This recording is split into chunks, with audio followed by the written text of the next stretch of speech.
I always like to start off with an image that I have on my desktop at work, and it sort of I sort of resonate with it when I'm working with challenging topics. So it's the emotional journey of creating anything great. I don't know if you've seen this image. It's gone viral before, but it's really you start an endeavor and you think, oh my gosh, this is going to be the best idea ever. And you're like, this is going to be fun. And then you're like, oh, this is harder than I really thought. And then you start getting sucked into this dark swamp of despair, and you're like, am I going to get through this?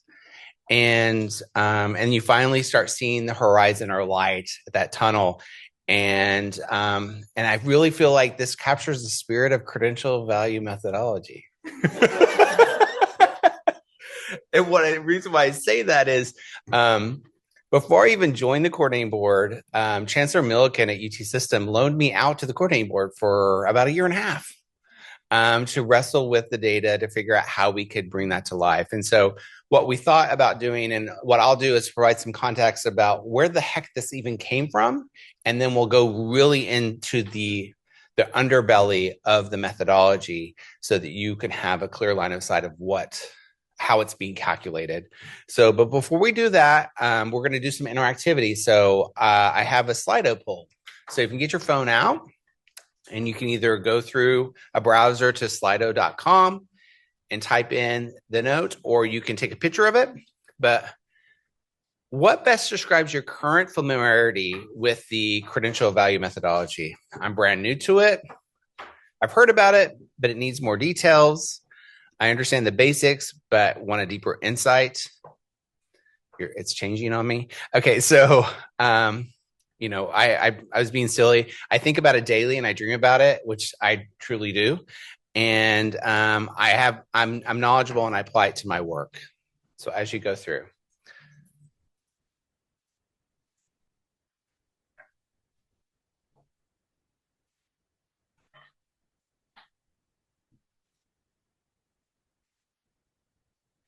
So I have okay, well, I was about to say that's the leading, but it's not. It's flipping back and forth. So 54, that's good. So online's engaging as well. That's great. So I have the basics, but I need deeper understanding. Well, I'm glad. So we're gonna do that today. We're also, for those who I heard about it but need more details, what we're going to try to do is provide this information to you visually. We're going to provide a case study. We are going to get your contact information, send you PowerPoints, documentation, anything and everything that you would like to know. And so one more question. There are people still answering. That's great. We have 64 that have answered it so far. So we're going to move on to the next question. In one word, what comes to mind when you hear credential of value?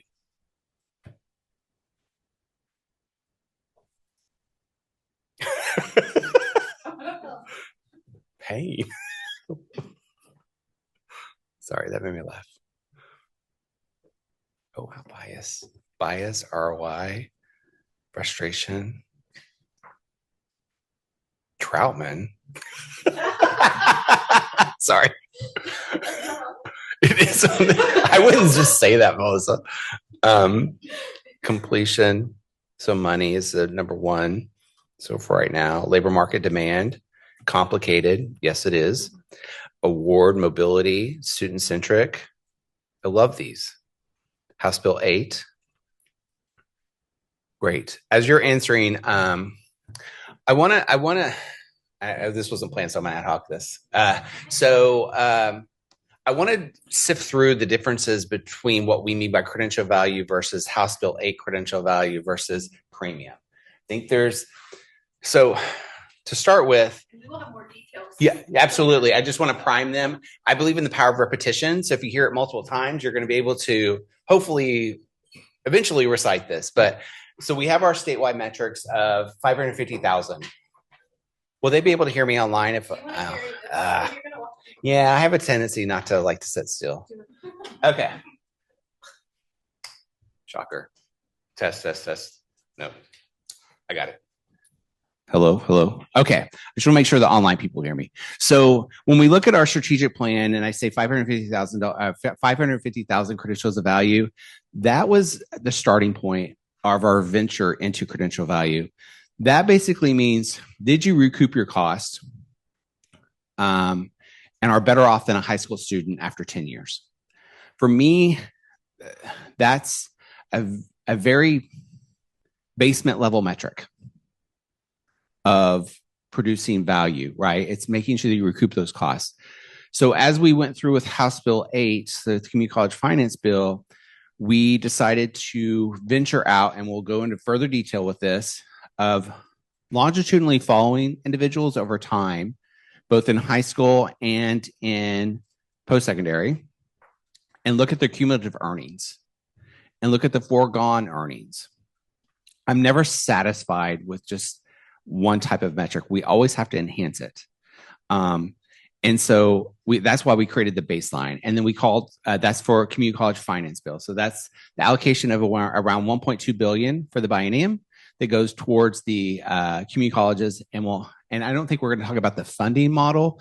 We can have a side conversation about funding model at a later date if you need to, but it's really, we wanted an enhanced version of the COV. Okay. And then something, I don't know, Melissa, if you'll be bringing this up, but the other thing that we have to wrestle with as a community is what levers we have to pull to create a credential value. But then we also have to acknowledge the levers that we can't pull, earnings, and the way that our society views some of our programs of study, and how they might not view them economically, but they view them of a social value. And so how can we as a community think about ways of reducing costs for those types of fields of study, like social work, pre-K, teachers? There's a number of lists of students that are following their passion and supporting our communities, but they're not seeing it in their pocketbook. So we can wrestle with that as well if we have time. So it seems like credential value, it's about money, ROI, jobs, funding. That's great. So where did this all come from? This came from an opportunity I had to work with the Gates Foundation to develop a post-secondary value commission framework. And that experience, so it was around 2 years of engaging with a variety of different experts in the field to place earnings in context. So I've always had, I've had a passion in my career to link data together to tell a narrative, to tell a story. And with that, when I went to engage with the Gates Foundation and IHEP and some other organizations that put forth this framework, I really felt like the only way I can describe it is through the experience, I felt like I got LASIK for the second time. What I mean by that is when I view data now, I view it differently. I have a lens where I have a commitment to disaggregate by race, ethnicity, gender, and income status every step we can. Because what we'll start seeing in these data is that there are differences, and a credential value is not a credential value is not a credential value based on the region you're in, the state, based on the individual who's receiving that credential, and based on the type of credential as well. So I just really want us today to wrestle with that, to understand. But with the Gates Foundation, it was really like, why does this work matter? And it matters because we know that it's extremely difficult to realize, one, to gain access and to complete a degree, but two, identify and achieve a livable wage. Basic needs are so expensive. They're probably the most expensive they've had in our history. And now we're asking students to say, hold off on getting that job. Let's go and get you either a 2-year or 4-year degree, and it will be worth it, we promise. And so we have to show and understand what the gaps are with access, affordability, completion, and post-college outcomes.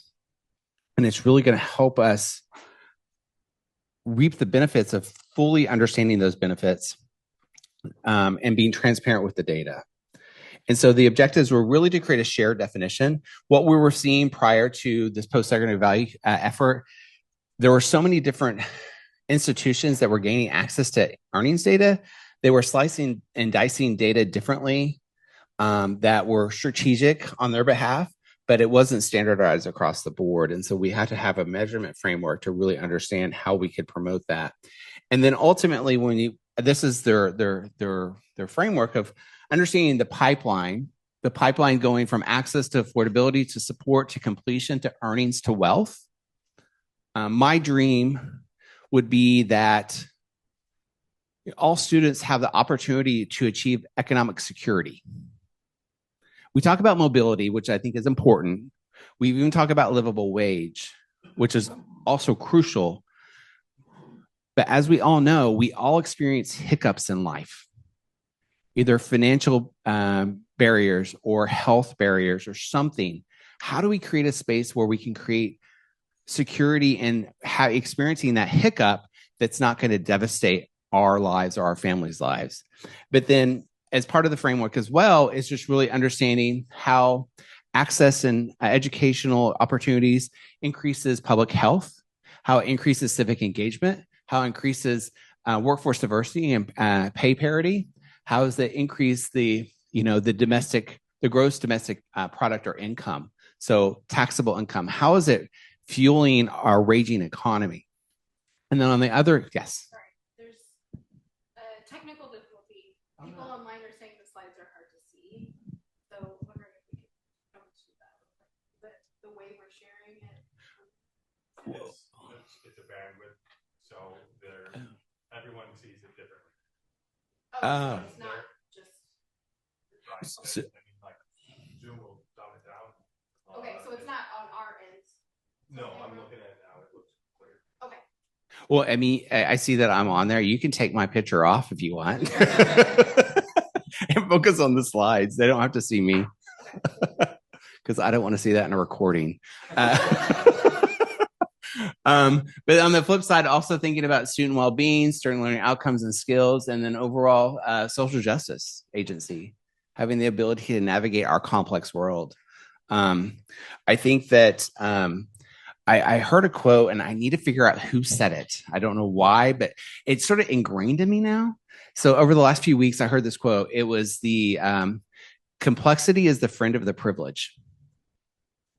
And that really hit home for me, thinking, how can we make life more simple or simplistic? That's why I'm really excited about direct admissions, which can be a whole different pre-conference conversation. But how we can remove barriers so that people can navigate our world in a more simplistic nature. Because sometimes I feel like when I come to work, some days I feel like I'm working on a typewriter. And we need to be in a cutting edge environment to create a space where people have the agility and agency to navigate our complex world. I promise I won't be too preachy, but I just get passionate about this to make sure that we acknowledge that. And then this is the framework. This is where the COV came from. So this is something that I helped develop with IHEP and the Gates Foundation and the commission to really think about the different steps of measuring value. So as you can see, our statewide metric that I talked about with COV is threshold 0. It's sort of the basement level. Did you recoup your costs? They called it the minimum economic return. Did you recoup your costs within 10 years and are making more than a high school student? And then there's different layers. And so my path forward with the roadmap is figuring out how we can use data to our benefit and work with you all and our campuses to figure out how we can start thinking about earnings premium. So earnings premium is meeting a threshold that reaches the median earnings of that field of study. Because we know there's variations. Earnings parity, and this is something I'm very passionate about, how we can resolve where we can have a student walk across the stage at graduation, a series of students across graduation, and we're from the same major, the same year they graduated, same they went into the workforce, but we know that they're making $5,000 to $7,000 less than their counterparts. So we need to resolve that. We need to understand how we can tackle that. Economic mobility, and this is really from Ross Chetty's work of really thinking about quintiles and how they're moving up the ladder of the income ladder. And then, like I said, economic security, really understanding how we can create enough wealth in someone's portfolio to be stable through a crisis. And then overall wealth parity, and really thinking about how we can understand the differences in wealth and generational wealth associated by race, ethnicity, gender, and family income status. So yes, you will get a copy of the slides. And so it really helped us think through. So I would encourage everyone online and in person, if you have an opportunity, go to postsecondary.value.org.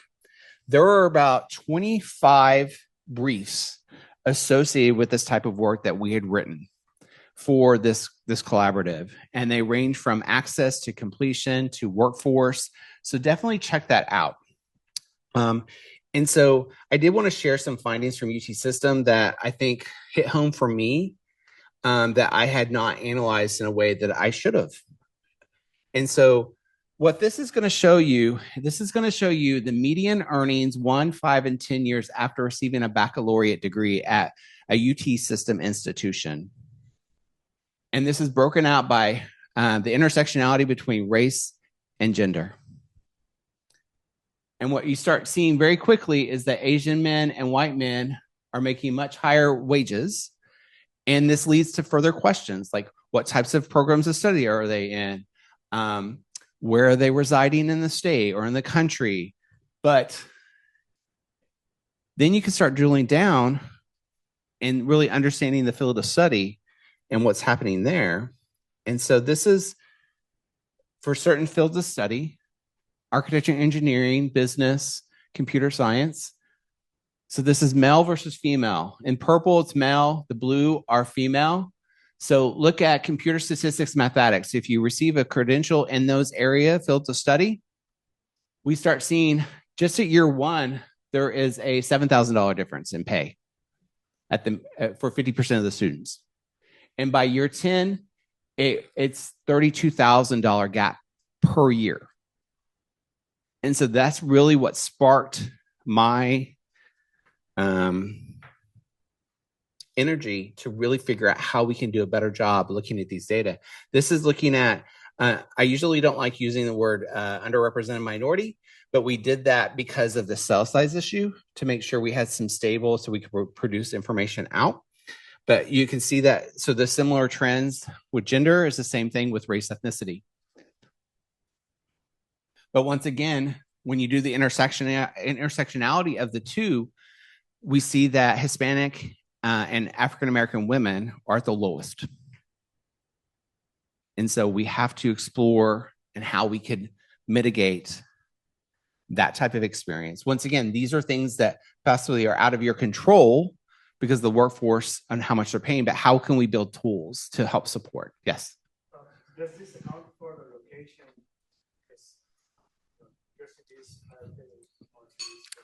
So there's a list of limitations. So it does not, it's a statewide metric of Texas. And so, so I'm really trying to push TWC to figure out how we can enhance the UIH records to understand where they're actually residing. Because based off the data that we're all with credential value, it's based off the unemployment insurance wage records, that 40% of all records account for a headquartered of a company.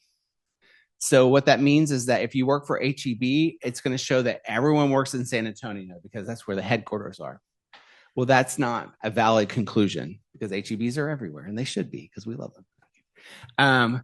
And so I just think that I just want to acknowledge that we're going to wrestle with these and how there's variations with these outcomes. And then with the credential value baseline, and I know we're going to go in much further details, we're trying to understand the cumulative earnings over time. And when does a student who's going through a high school or through a college experience surpasses those who went from high school to the workforce? And so at what year does that happen? And it can vary. So I think I'm going to turn it over to you. How comfortable do you feel about playing? I mean, okay, I have another question, but I don't think it's relevant this time. Let's pause and see if people in general have questions. Okay.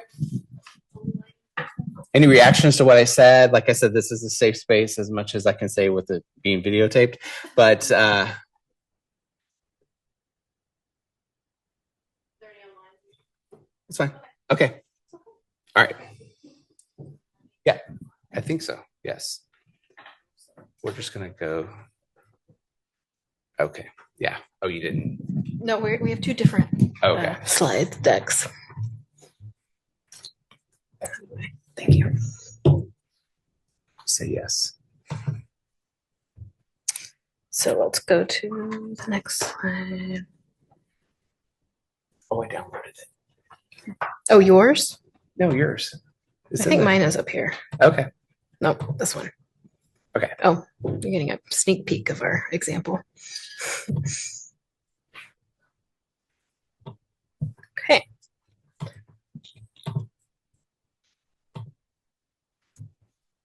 Okay, can I have this because I have to Of course. pick up my notes while I talk because I didn't bring them over. Okay, so the next, I would say the bulk of today, we're going to live in the methodology world and really get in deep about how we are calculating whether a program is a credential of value and whether a student gets a premium, which is a term, if you're not in the community college world, you may not have heard it, but we'll get into it. But there are kind of two levels we've been focusing on that get at some of what David was talking about, the different levels of trying to measure how the return for a student. But before I hand it over to Taylor, because Taylor's the one who runs this data, I'm sure she's one of the people who answered, she dreams about credential value because she's in this all the time. So she's going to walk us through the nitty gritty. Just at a high level, wanted to talk about how this is really an iterative process. And that's why we want to continue to bring this in front of you all, because we're always trying to think about what the limitations are, about the data sources, things like that. But we need to have this conversation with you all throughout to make sure we have eyes on things we're not seeing because we're dreaming about it. So throughout this, we're going to pause a lot and ask for your feedback. I mean, first of all, we'll ask for if you need clarification on anything, and we're happy to talk through that.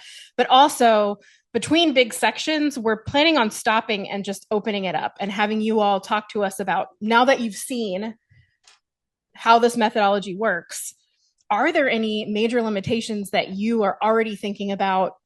Let's talk about it. Do you see any solutions that already that we could wrestle with together? So just want to get that prepped in your head. So as we're walking through, no, we will stop and we want to have those conversations with you. Yes. So how different is this process from that? Oh, we need to, to make sure people can hear online, we'll bring, thank you, Yuji.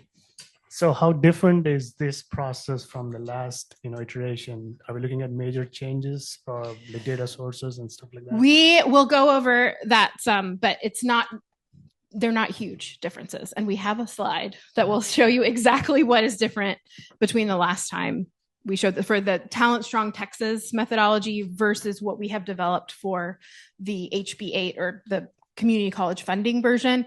And they are very similar, and we'll point out exactly what the differences are. I think, and also we have to address the elephant in the room. We've focused our energies on the 2-year world, and we do have information on undergraduate 4-year experiences, but even wrestling with a graduate experience is a different ball game of complexity that I personally don't want us to tackle. Like, we have to get the 2 years right before we even have conversations about 4 years. But I know there's some 4 years in the room.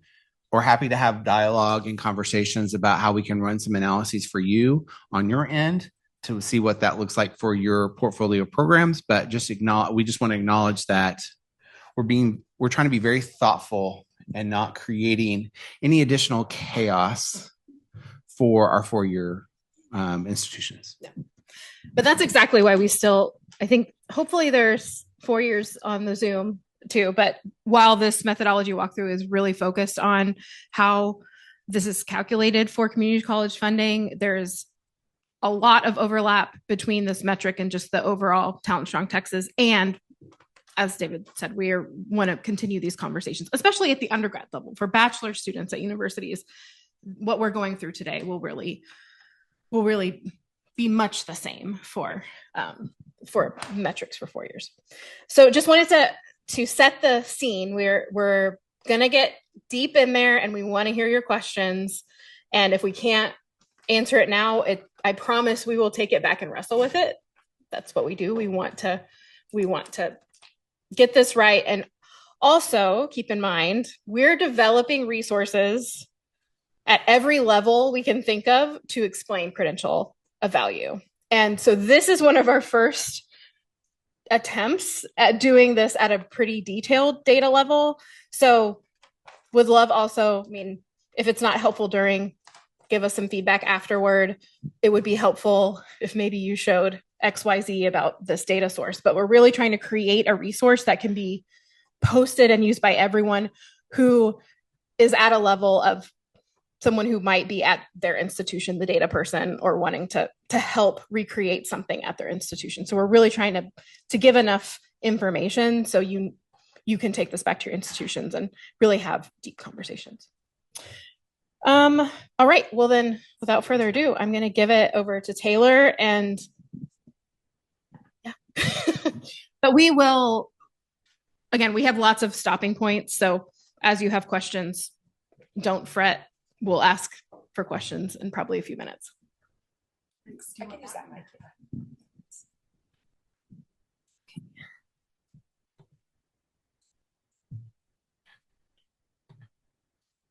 Oh, how do you go back?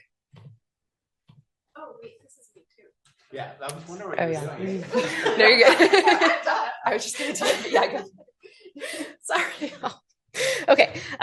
So this is just high level. What I mentioned before, today we're focusing on the methodology for HB8. It was developed under HB8, or the community college funding. And there are two levels: the baseline, credential value baseline, which is really, we're looking at the typical student in the state within a program to determine if they're getting at least what they put into economically their degree. And then the next level is a credential value premium, where here it's a more stringent metric here, because we're looking at, is a student likely to make at least the median. Sorry, Elizabeth Chivers has a great way of saying this. For the credentials value premium? Yes. So the way I think about I should have written this it. is about. Sorry. All right. So the way that I think about the credentials of value premium is that this is about ensuring that you get the premium if your student is likely to achieve their return on investment at least as quickly as the state average or better. So here it's really about how soon are they receiving that return on investment. Thank you, Elizabeth, because I just remember, I was like, you can say it much more eloquently. So for the baseline, and we'll again go through very deeply, we're looking at 10 years, which is really a long time to allow a student to just get what they put into it. Whereas for the premium, we want these students to meet this return on investment much quicker. Yes, right. Let's make sure you have I got it. Sorry. Thank you. Can we just define what you're meaning by credential? Are we talking AA 4-year degrees? Or are we also talking about like stackable credentials? Because I know that's like a hot topic that's coming into. Sure. For community college funding, it's certificates, associates, and bachelors. Perfect. Thank you. And we'll get. And can you just, excuse me, define for me a typical student or a typical graduate? Yes, it's a lot of, it depends as we go through, and we'll go step by step, but at the high level, it's do at least or over 50% of students within the program meet a certain threshold. So that's at a high level, but we'll see a specific example that Taylor has made for us to make it easier, because it's a lot of different levels of analysis happening. Yeah, and the challenge is we have to code switch with who we're speaking to. So the way we were able to get this across to a variety of individuals is typical. Yeah.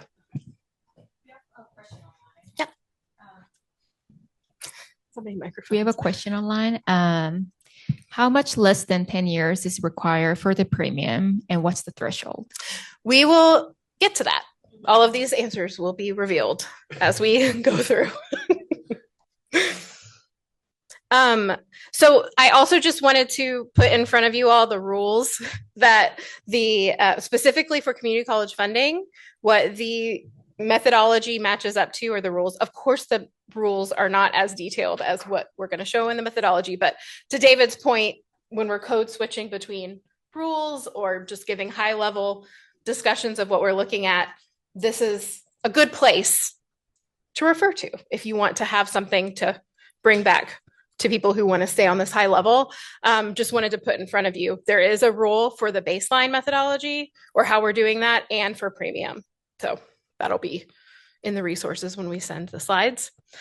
The other thing I want to start out talking about is that when we say program, we're doing a lot of analysis at the program level. And that actually means at these 16 broad program categories, not individual majors.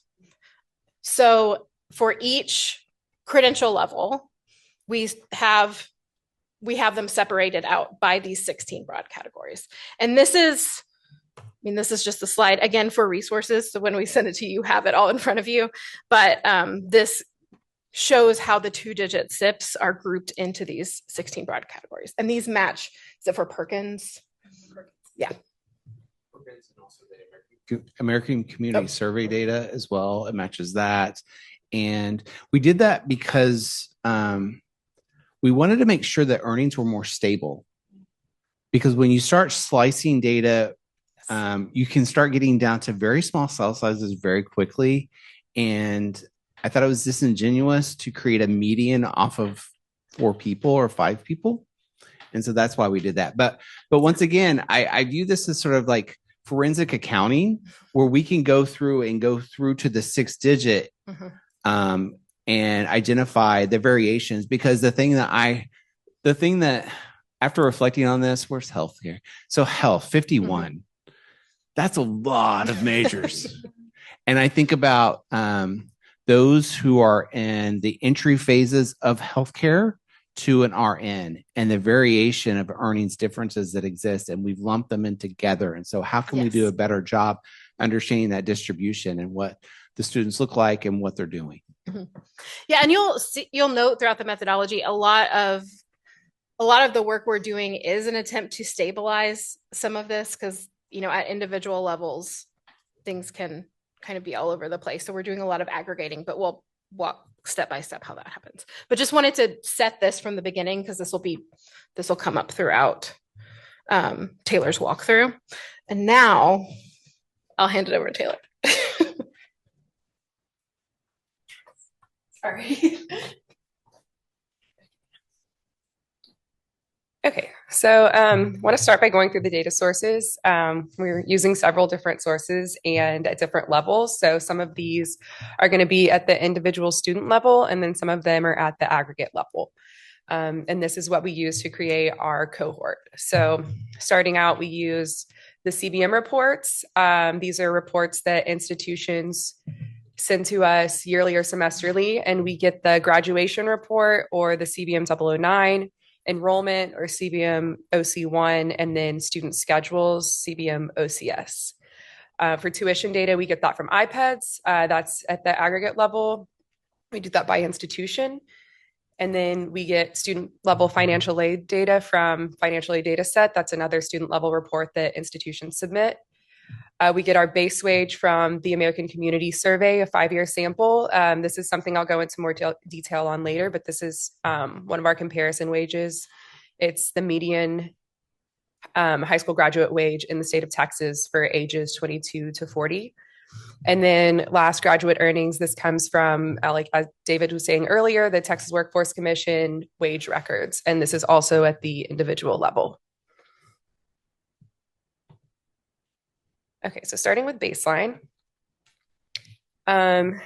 So our cohort, we're looking at students who receive credentials from 2-year and 4-year public institutions. We're mostly focusing on 2 years for this example because we're talking about community college funding for the most part. Graduates who are excluded are those who went to private institutions, those who transferred in from either out of state or we don't have a first-time record for them, and then students who received credentials beyond their first credential. So these are dropped from the cohort because we can't track them with what we have right now. Can we pause for that first? Yes. So I want to hear some reactions. Are we missing the mark on excluding anyone? Should we be modifying this in a way? Any reactions to our design?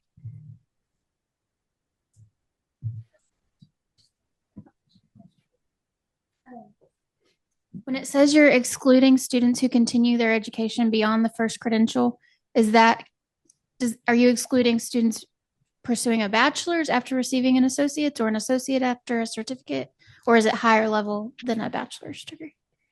It's if they received a higher level degree Than the one they just got. So yes. They got an associate's after. Okay. So that's the thing that we struggle with, because there is the term of stackability and that concept, but I was concerned about, let's say a student gets an associate degree and then they go to, let's say, UTSA and get a bachelor's. It's disingenuous for us to include those students that have that and create a median off those. So we wanted to be very methodical about exclusion. But then at the same time, create additional metrics or contextual metrics about mobility of that student. So there are a portion of students who go on to complete a bachelor's degree, blah, blah, blah, blah, and then we can produce those earnings. But for this, we wanted the highest level and then to account for that.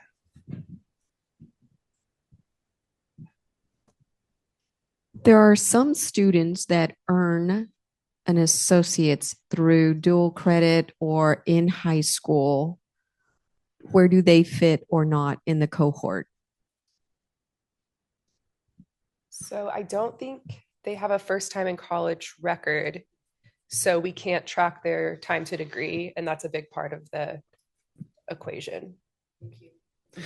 Yeah. And so with community college finance, we do have a different line of funding revenue associated with students who complete up to 15 semester credit hours. So we're still hitting them and supporting them, but we're not accounting for the complexity of early college, high schools, and what's going on in Texas. So the first filter for the methodology is that they have to be coded first time in college? Yes. Because you didn't put that on there. It's coming. Okay. Yeah, that's what is meant by the transferred from out of state institutions, but there are definitely more factors than that. So I have a question, and it's not necessarily directed at you, Taylor. Just like in general, like as we're thinking about these excluded graduates, like what are some of the limitations to being able to drop a student from their first credential cohort and start tracking them in a higher credential level cohort? Anything's possible. I mean, We asking if we could do that? Yeah, like I'm asking, like right now they just drop out entirely, right? Once they get a higher credential. Mm-hmm. And so have you thought at all about, like, is there a future iteration where they can be picked back up for a new cohort? Yeah, I think. so is that, but not for community college finance, but No. just for additional contextual variables of understanding what's happening to those students. So we're counting for the entire cohort and not just a sliver that, okay. So we're going to take notes and we'll send that actually to the group as well, just so the minutes that we've accounted for. Yeah. I saw another, yes. We have a couple questions online. Well, Dr. Walters, I know you raised your hand. Did you want to ask a question first? No, my question was answered in the discussion. Thank you. Perfect. Okay. So there are two other questions related to exclusion. First being why exclude those who transfer in from out of state? And then second one is why exclude a student that earned a degree at a university but came back to community college to get a higher wage job? Those were two questions. So, Okay, yeah. So for the first one, for out of state, we can't track their first time in college, so we can't get their time to degree, and we need to be able to track that.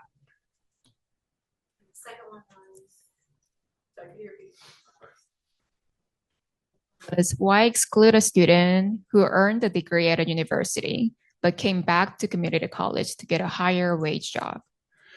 because I think the challenge here is we're following their net cost of attendance, and we didn't feel comfortable, especially like a student going from a private to a public to a 2-year. Now we're going to place a value judgment against the public 2-year of cost based off their prior experience.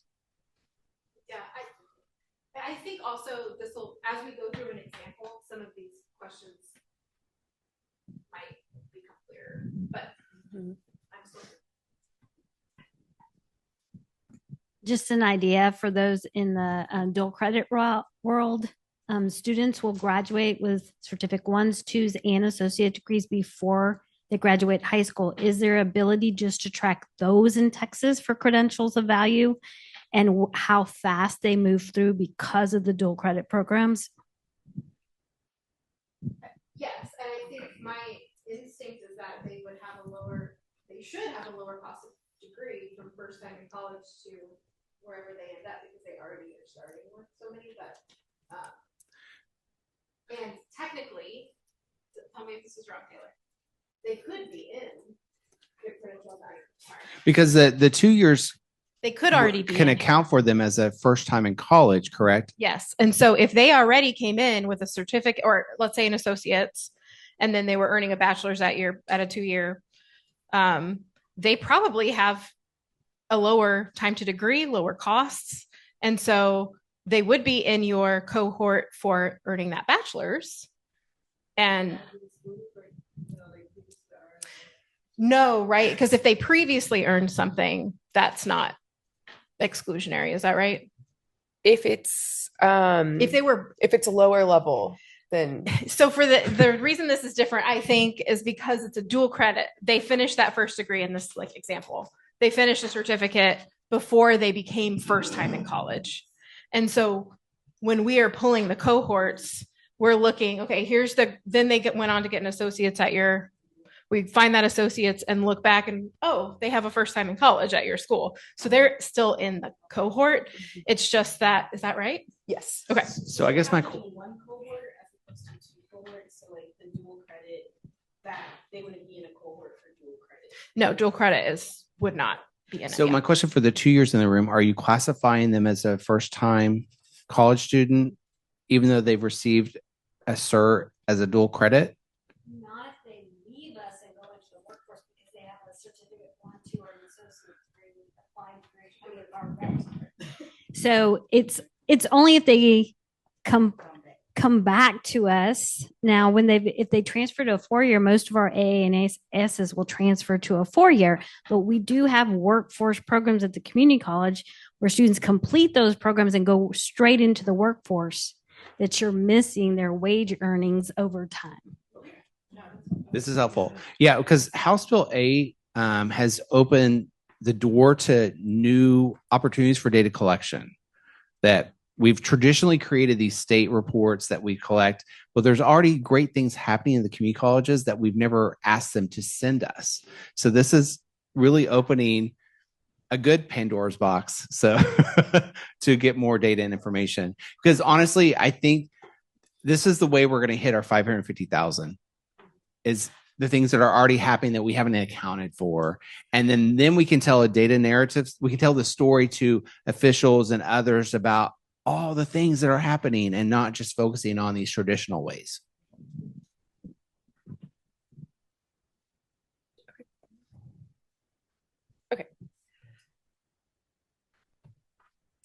Okay, so I'm going to get into the methodology a little bit more now. So this equation you're going to be seeing for the rest of the presentation. We use it for baseline and a slightly different version for premium, but very similar. Basically, we're taking their total investment, opportunity cost, or foregone wages, along with the base comparison wage, and then that needs to be less than or equal to their cumulative earnings each year for 10 years. So if it happens at one, if this is true at least once in those 10 years, for most of the students in the program, then the credential is considered a credential of value. I'm going to go into more detail because I know that's very vague. So starting with total student investment. So here's how we get total student investment. We're looking at each semester a student is enrolled. We're taking tuition and fees, room and board, looking at whether or not they're full-time or part-time and prorating it if they're part-time, and then subtracting any non-load aids, so grants, scholarships, and waivers, and that's giving us total student investment. So break this down a little bit more, starting with net cost of attendance. This comes from iPEDS. It's, again, the total prorated cost of attendance during the student's time to degree. And then aid received is their financial aid, sum of grant scholarships and tuition waivers. And then for the baseline cohort, we are taking this total and we are aggregating it at the institution, degree level, and program area. So the program areas we were talking about at the beginning, that's what I'm talking about here. So we're using the mean for every student to get total investment. So I'm going to go into an example now that will also explain this a little bit better. So can we, before you jump into that, I did want to, can you go back to the formula? Yes. I want to be very transparent on things that we wrestled with. So one thing that we struggled with was room and board. So we base this off of how your institutions are reporting to the Department of Education about the total cost of attendance, because that's based off of how much financial aid and other things are playing out. We also want to acknowledge that there are several community colleges that do not have on-campus living. And so we struggle with that one. We don't have data on whether or not, correct me if I'm wrong, but we don't have data on if they're living at home versus living off campus or on campus. So we use on-campus living as a proxy because that's what your institution had supported, had submitted to iPEDS. Any reactions or creative solutions about how we come up with alternative options, either in person or online? Because I'm honestly, I want to use you all as a focus group as we go through this, because I want to figure out how we can improve the methodology. And you, oh. So I've had this, there were some discussions before about including this in the FADS data file, the tuition and costs. Was that being planned for, or are there any plans to do that down the lane? And I have a question also for the tuition and fees. Are you looking at any sector within that, in district, out of district, or are you just taking an aggregate of it? we're using in district for community colleges. Yes, we're using in district, and then The question about using FAD's version of tuition and fees. what do you think about using? I think we have had concerns about the quality of the data in FAD and the way it comes in FAD, and we felt more confident in the iPEDS data, and that's something I think we would like to use our own data on that eventually, but I think it's going to be a larger discussion about data collection and data quality. Yeah, so just to be a little bit more, blind.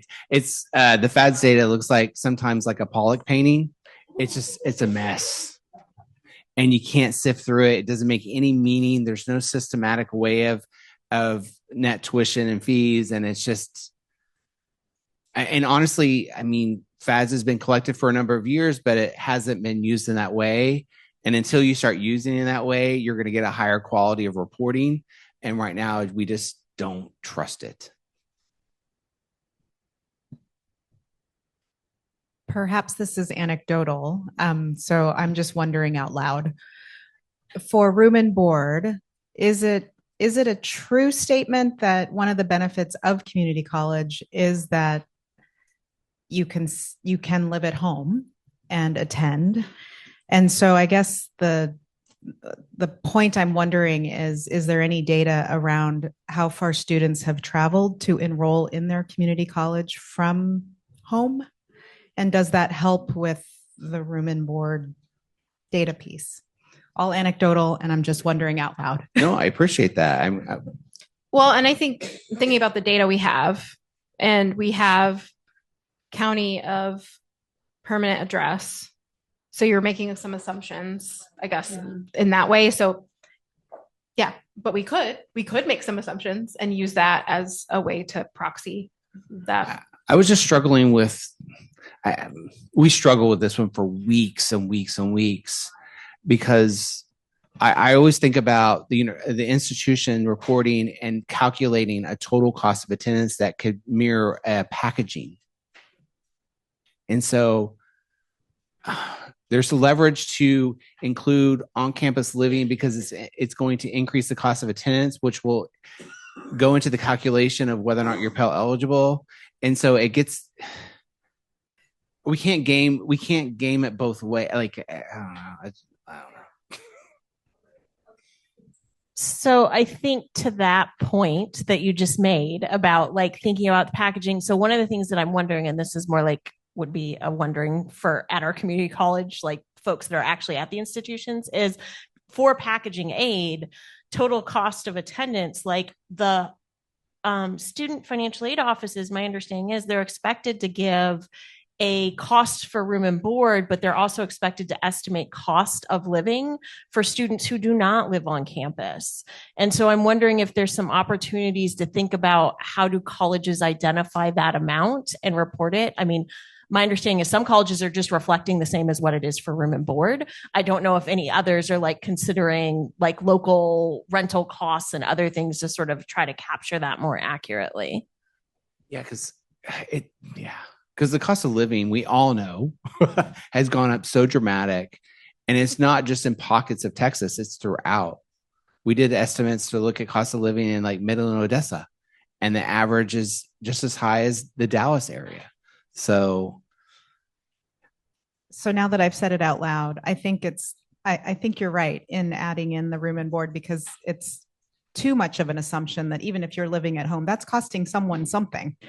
And that's a way to incorporate that cost. So yeah. We do have several online. But I think there could be contextual measures that we could figure out what percent of students for a community college or even at a 4-year are living off campus, on campus, living with a parent. I know we don't have that data at our fingertips, but we could create an avenue to potentially work with community colleges to collect those data.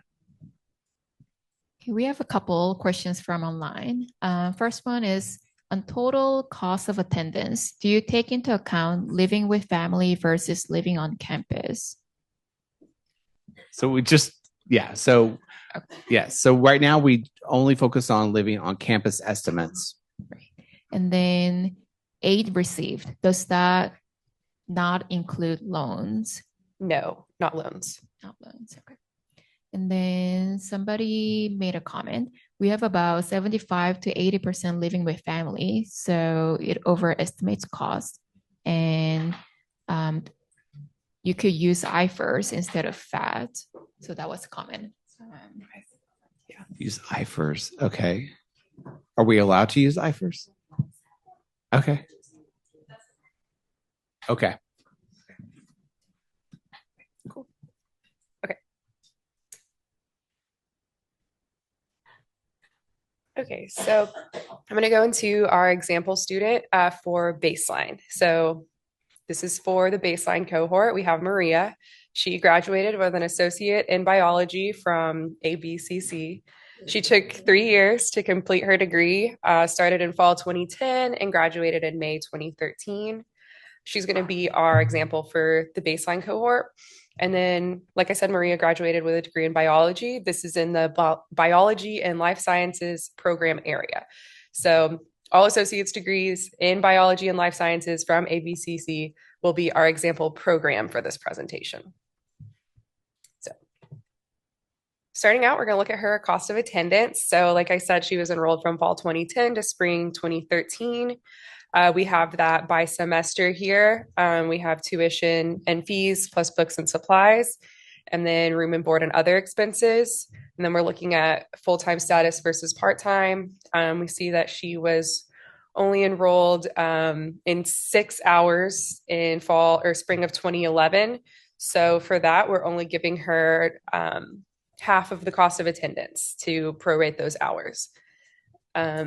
We add up this whole cost of attendance over here to get this left side of the equation. And then we're looking at Maria's financial aid. She got, looks like she got a little bit of aid every year, some form of grant or waiver, adds up to $12,000 total for the entire time she was enrolled. So when we take that total cost minus her financial aid, we get $24,000 total. So her student investment is $24,000. And for the record, since this is videotape, this is fake data. Yes, this So is just- none of this is real. So next, we're going to look at some of her classmates or just people who went to the same school as her around the same time, because they're also included in this 10-year cohort. So imagine we did the same thing on Maria for Harry, Paul, and Cynthia to get their student investment, plus all the other students in a biology associate program at ABCC. So we're taking that average by institution and program, and we get 22,250. So whenever we're looking at all of these factors together, Maria's total student investment will show up as the 22,250. Any reactions to that? I think the next slide is questions, right? Yeah. So Yes, questions. Yeah. Any reactions to the average? Any suggestions? I'm sorry. Did you already talk about what other expenses are? I forgot to ask that if I missed it. For room and board and other expenses, what might those things be? That would be do you have that? yeah. I don't. It's I books think and supplies. Yeah, books and supplies. Miscellaneous, I think. It's whatever the yeah, thank you. It's the iPad's definition for Yes.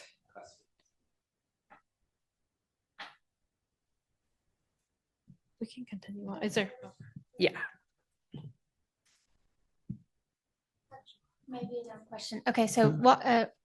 or no Dumb dumb it down questions. for me. Net cost of attendance. Why is it different for them if they're doing the same program at the same school in the same area? So they got different financial aid. They might have taken more semesters, less semesters. So if you go Yes. back to Maria real quick, Oh. I think this will help because they all could have had different situations here. Mm-hmm.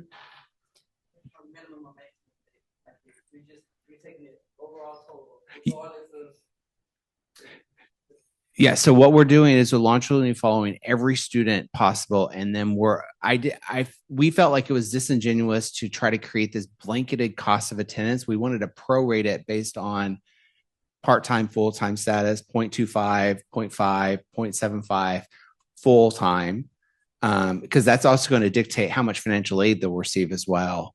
Okay, Also, so like Carrie could have actually been enrolled for 7 years part time. Mm-hmm. okay, so their room and board would be the same, but they're part-time, so it's longer. So that's why their net cost would be different. Okay. Yes. No, that's a very good question. Mhm. That's- We have one more. So related to the Maria slide, if she goes for a BS, will her total cost for the upper division be added to her cost for the purpose? For her bachelor's degree, yes. She wouldn't be included for the associate's degree at all. If she got a bachelor's degree. We would be, yeah. We're trying to be like very thoughtful not to create additional costs that would harm the community college. You're right. So if there's additional things that are happening outside that world, we're trying to be very careful. Well, and also just in general, trying to be clear about the return for, in Maria's case, her associate's degree, which is, it's hard to do when a lot of things are stackable. But in this case, if we know 2 years later she went and got a bachelor's degree, and so her wages likely will increase, that changes, where do you put that extra wage? And I mean, there's an argument to be said that's all technically part of how associate's degrees prepare you, but that's kind of what we're struggling with here is, trying to be super specific. What is the value for an associate's degree? And then, but as we've talked about, probably one of the next steps is to start breaking it out and do these calculations separately for each group, like only for those who we don't find any higher degrees. Let's do it again for those who then get something else in a few years and evaluate that way. Because I think that one of the challenges that we face on a daily basis is we're trying to apply a linear equation to a nonlinear experience. And that's our complex issue, because it's like ebbs and flows of what's happening. They stop out, they come back in, they're part-time, they're full-time. They might have received they took it upon themselves and went to Coursera and got a cert that we're not aware of. And that helps them leverage a job. Yeah.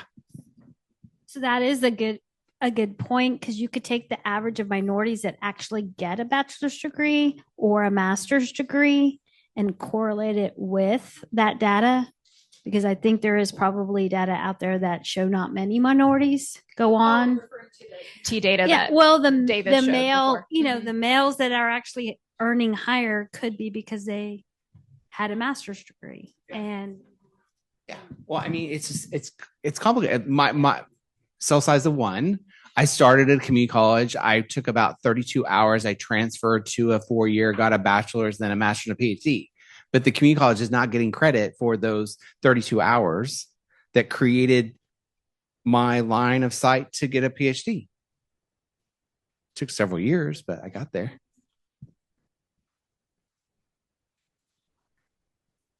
Yeah, we have a couple of questions from Bradley. So Bradley, can I invite you to unmute yourself and ask the question for the presenters?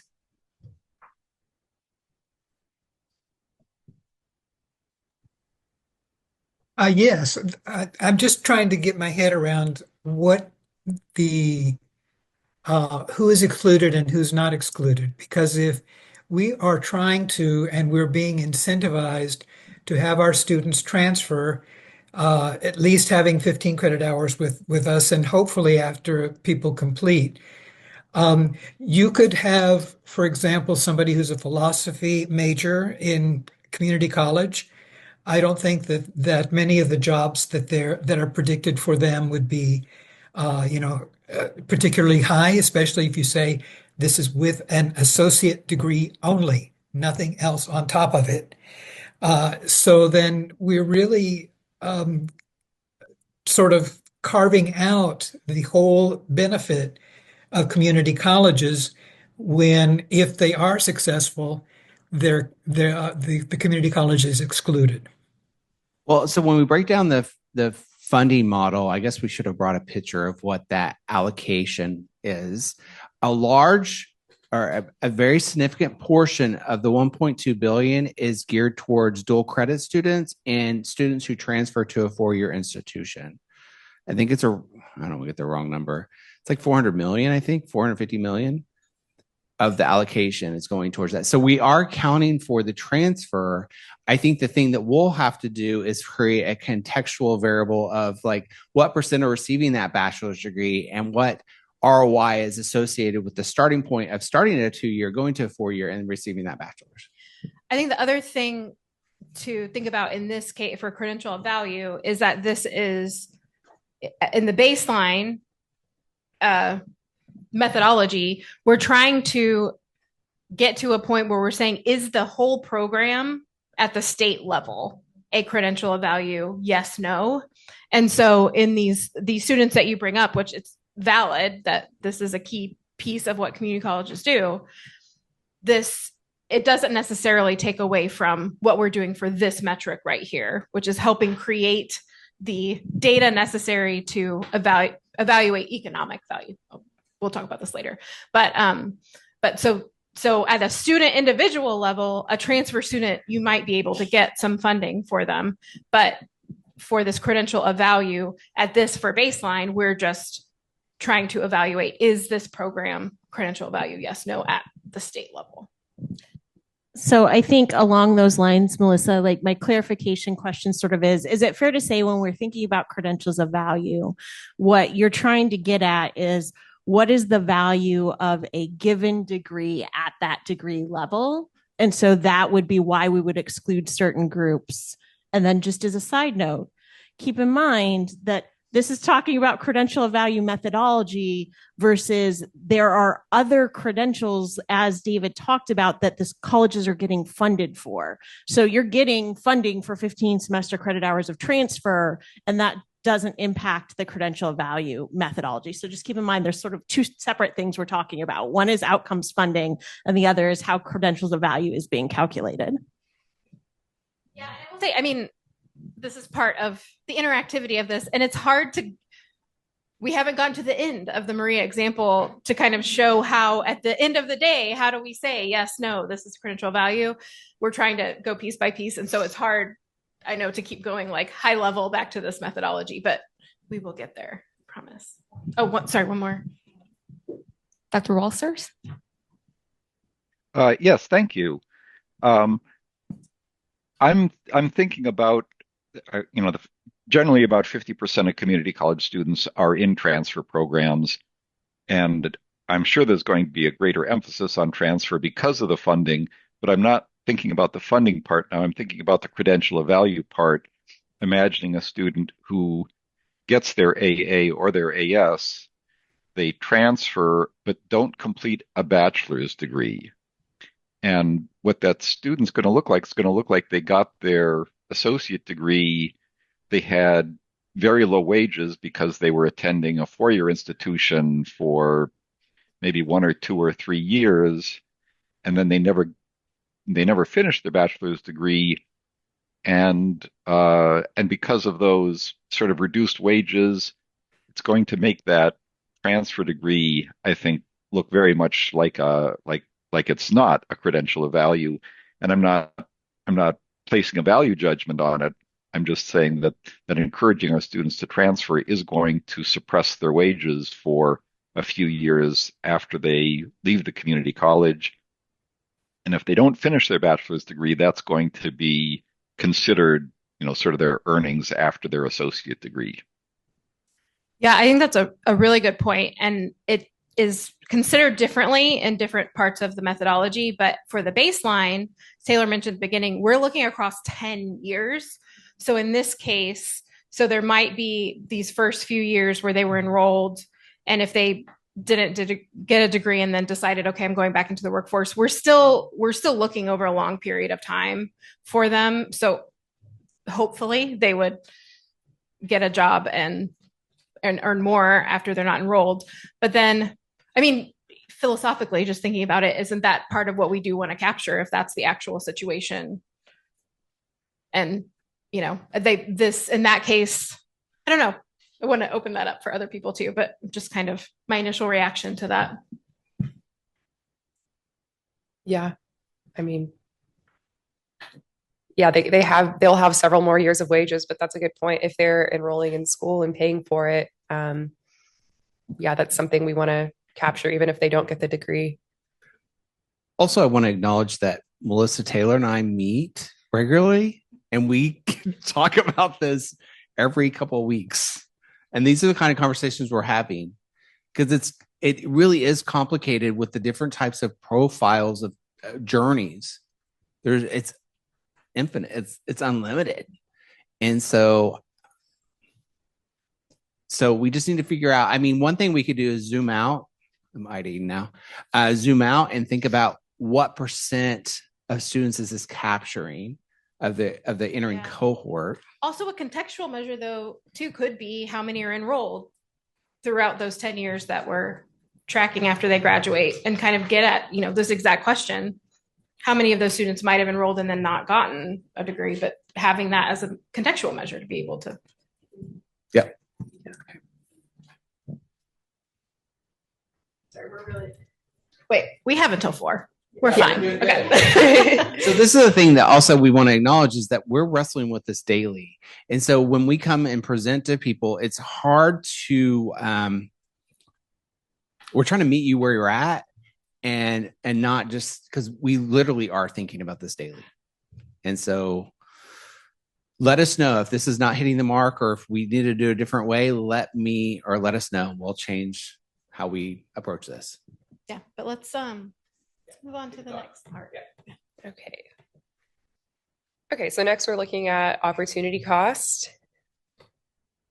So this is going to be the potential earnings that a graduate could have earned during the time they were enrolled. So we're looking at what we would expect a Texas high school graduate to make with only their high school diploma, ages 22 to 40 for 10 years after graduating.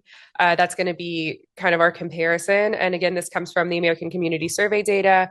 And the way that we calculate this, we're looking at time to degree. So while they were enrolled, and for the baseline, we're using what we call program design. So that is 1 year for certificates, 2 years for associates, and 4 years for bachelor's degrees. And then from there, we subtract any earnings they got while they were enrolled. And this also comes from Texas Workforce Commission wage data. So back to Maria, she was enrolled from 2010 to 2013. So we were looking at all those years to get any wages she earned while she was enrolled. And then we're taking the median from the entire time she was enrolled and multiplying that times years enrolled to get our estimated earnings while enrolled. So we can see that she has a median earning of $5,000 a year. Multiplied times 3 years enrolled, we get $15,000 as her earnings while enrolled. And now looking at her potential earnings, we have that median annual high school graduate wage, which is $26,184 times 2 years that it's program designed to get her degree. And that comes out to $52,368. And then when we put that all together, we get, this says earnings while enrolled, but it's really opportunity cost. This is her opportunity cost is $37,368. So I need to change that on the slides. Okay, thanks. So yeah, potential earnings and earnings while enrolled will give you that number. So again, we're doing the same thing we did with cost of attendance, where we're looking at Maria's classmates to see their opportunity cost as well. So they all have the same potential earnings because we're using 2 years to degree times the high school wage. And then they all have different median earnings while enrolled. So that's why they're getting different opportunity costs. And then we take the average. And again, Maria and all the other people in her cohort at ABCC will have this same opportunity cost of $35,368 since that's the average. So this also doesn't need to be there. Thanks. So are there any questions about that? Yes. I'm sorry. I feel like I just keep asking lots of questions, but I just keep thinking about things as you're going through this. So I just wanted to ask a clarification question. When we talked about the cost of enrollment earlier on, you talked about that we include grants, scholarships, and waivers. Yes. What about work study? We don't include anything with work study, but if their wages are in UI, we will have them. Yeah, so that's sort of my question is, like, would work study data appear in UI wage data or not? Probably. Oh, but we should find out. Yeah. I don't know. When I did work study, I had to fill out a tax form. So I feel like Yeah, so they should be. They But that's a good question. I don't know, because I think so that the way I've always thought about UI wage records is that you have to be able to be eligible to draw unemployment. Mhm. So they might not be in there, and we might. But wouldn't their employer be the school? But you're not drawing unemployment off of a work study, are you? It's part of their No. financial aid package. Yeah. They choose in financial aid portal whether they want work study. That money is a part of Oh yeah, it is So in so it's a FADs. part of their financial aid package. So It's we in need FADs. It's in FADs. So we could include it. we need to include it. Okay. This is a great Yeah. addition to our iteration on this. It's like when you look at something so much, you can't see Yeah. it, and so we have to have people call it out. And so yeah, so That's we'll right. Okay, definitely so add that making in. a notepad. Hang on 1 second.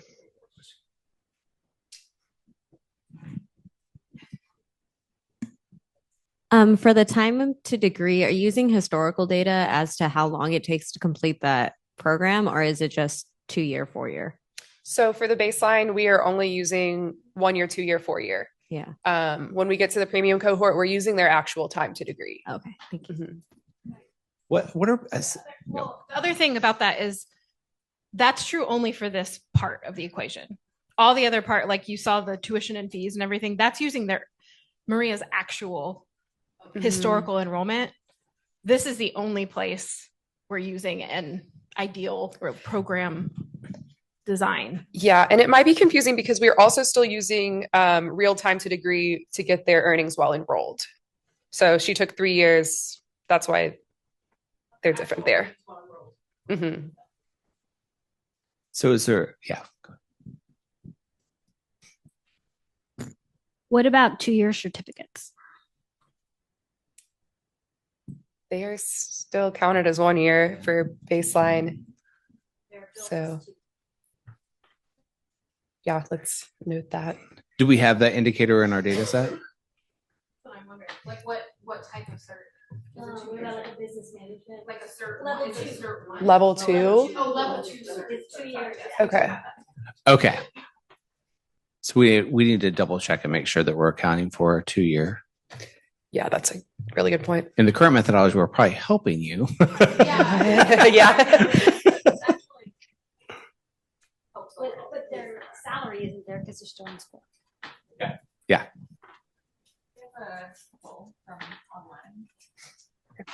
Question from online is, why do you use the mean, which may have problems with outliers, instead of the median for both calculations? That was one question. And I am not sure. We use it median for some parts and mean for some parts. Yeah. David, what are your? Trying to reflect. I know. I'm trying to remember too. What? So we use median fair for, okay. And so you're asking, why are we using the average instead of the median for the student investment by institution and For program? when we do it, when we're aggregating up by program institution.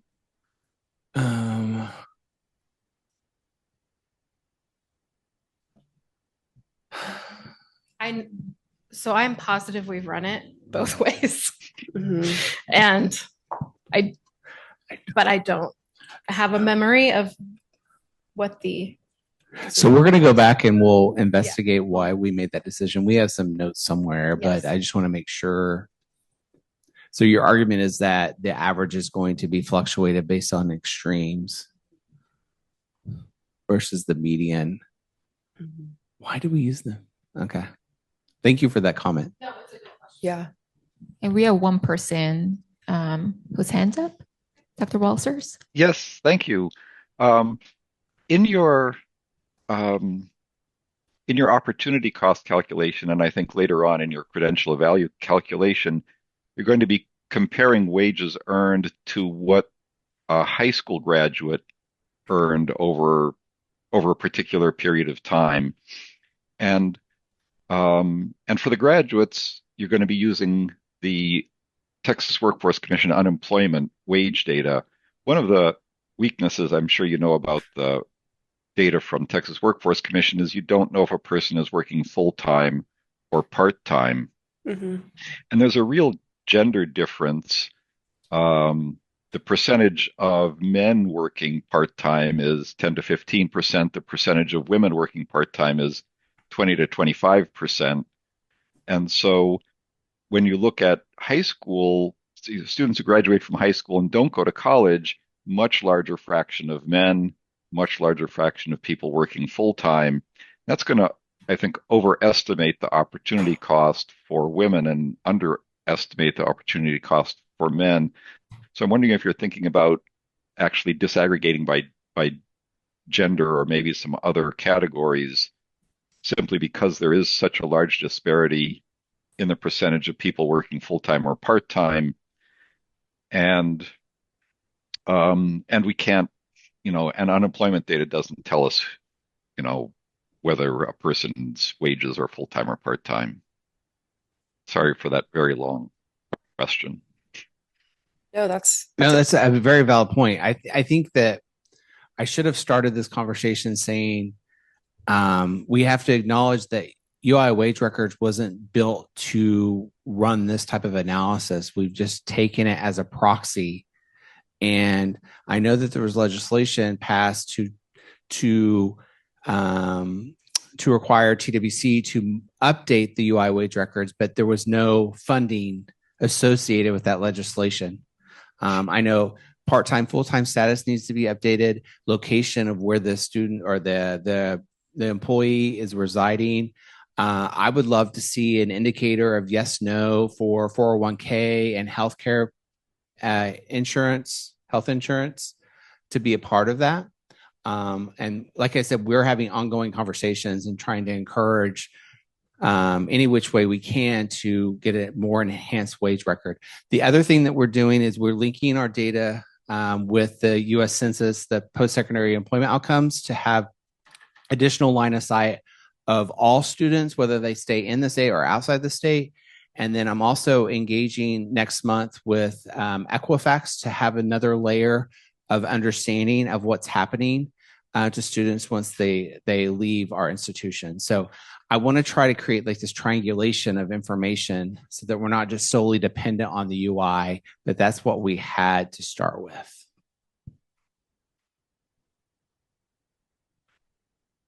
But I think the forensic accounting component, we need to start breaking it out and understanding differences by race, ethnicity, gender, and income status to really, truly understand the amount of earnings. I know I'm not privileged to provide actual individual record level data to you all. It's pretty stark when you look at how much people are making. It's pretty alarming, actually. Especially for students who are working while enrolled. So. Okay. Move on to the next part. If there aren't any more questions online. So next is our base wage comparison or base comparison wage. So for this, we are pulling in that 26,184 again as a comparison for each year for 10 years after they graduate. So this is how much, again, we expect someone to make if they did not get a post-secondary credential. And it's the same for everyone each year. So depending on which year you're comparing at is going to depend which base wage you're comparing with.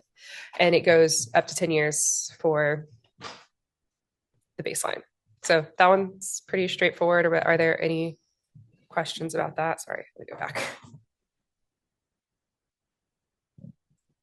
So in that analysis using ACS, I looked at it from, 18 to 40 and 18 to 26 and 22 to 64.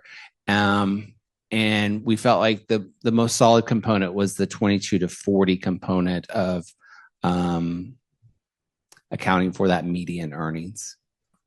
When you look at 41 to 64, it increases the median by around, I think, $7,000, which I was surprised by. I thought it'd be much higher. Any concerns about that approach? my question I have internally is $26,000 a livable wage. I mean, that's a whole different session. Yeah. But I think we have to think. I think the answer is no. I don't want to live on 26,000.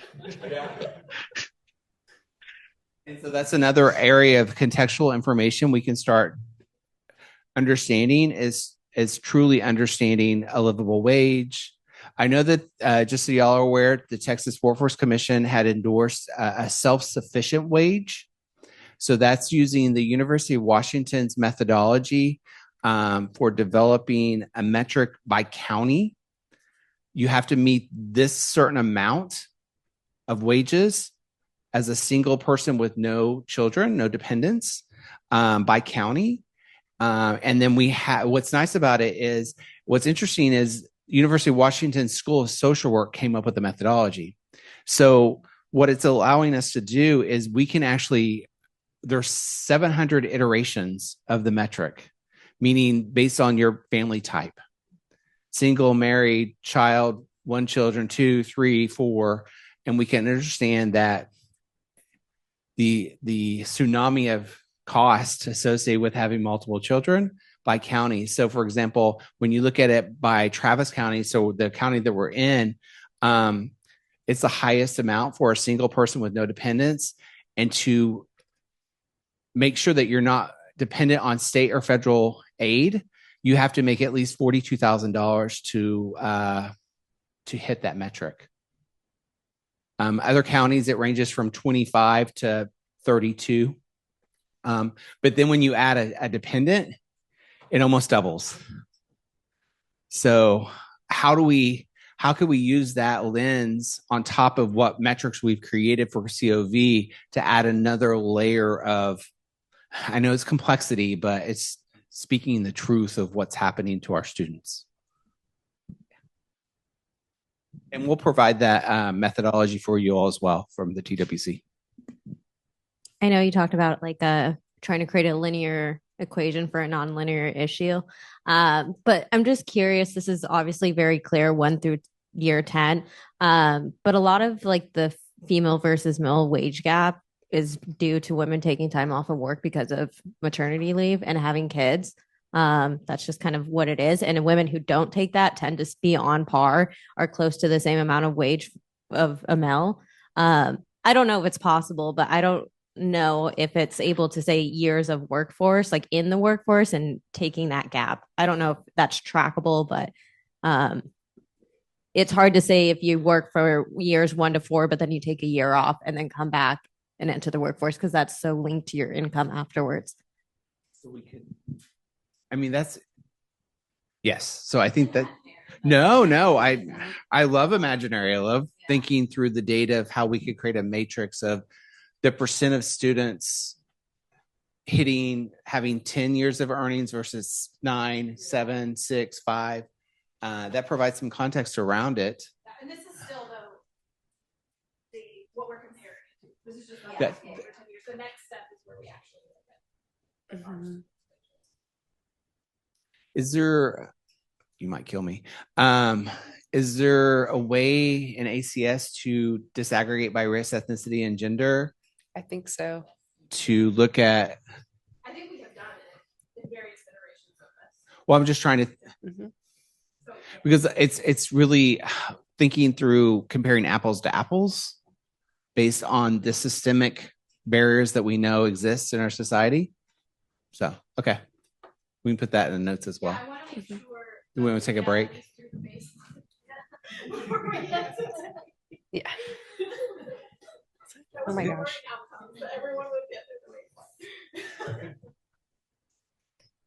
Okay, so now looking at cumulative earnings. So we have Maria's cumulative earnings for 10 years. So she starts out making 40,000. By year 10, she's making 75. Again, this is totally fake, but the comparison we're using is her cumulative annual earnings.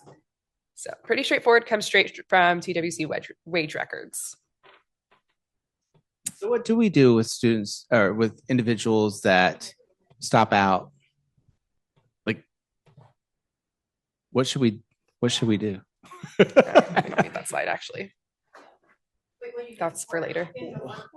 Well, I was just getting back to the conversation around having a child and possibly losing a quarter of earnings for that given year, or not even working that year. I think right now it's hard because we only have this source of data. Why? We don't know if that's What's actually happening. Yeah. And I think, though, we've had lots of good conversations about this, but I think what we can continue to do is to triangulate with other sources of continue to triangulate the actual data we have from UI with other information, because that's the limitation right now is what's available in UI. Well, and I think this balancing act between not overstepping on your personal choices after you've that's something sounds like a great qualitative really study for someone in this room. Okay, I think let's go to the example of how in the end we all decide whether it's not a decision, it's a calculation, how it is calculated. Yes. If we hit credential value. Okay, so putting it all together, we're going to go through this equation again, step by step for Maria. So starting out, we're saying she graduated in 2010. We're looking at we're looking at all of this data from 2011 to 2020. So total student investment never changes. It's that 22,250 average by institution, program, and level. This little guy in the corner means that it's aggregated. So next, look at opportunity cost. Same thing. It's aggregated at institution, program level. It's the same all the way across. Next, we have the base comparison wage. So this is where it starts changing. Our comparison wage changes every year. It's the 26,184 times whatever year you're looking at. So then when we combine all of that together, we get total cost.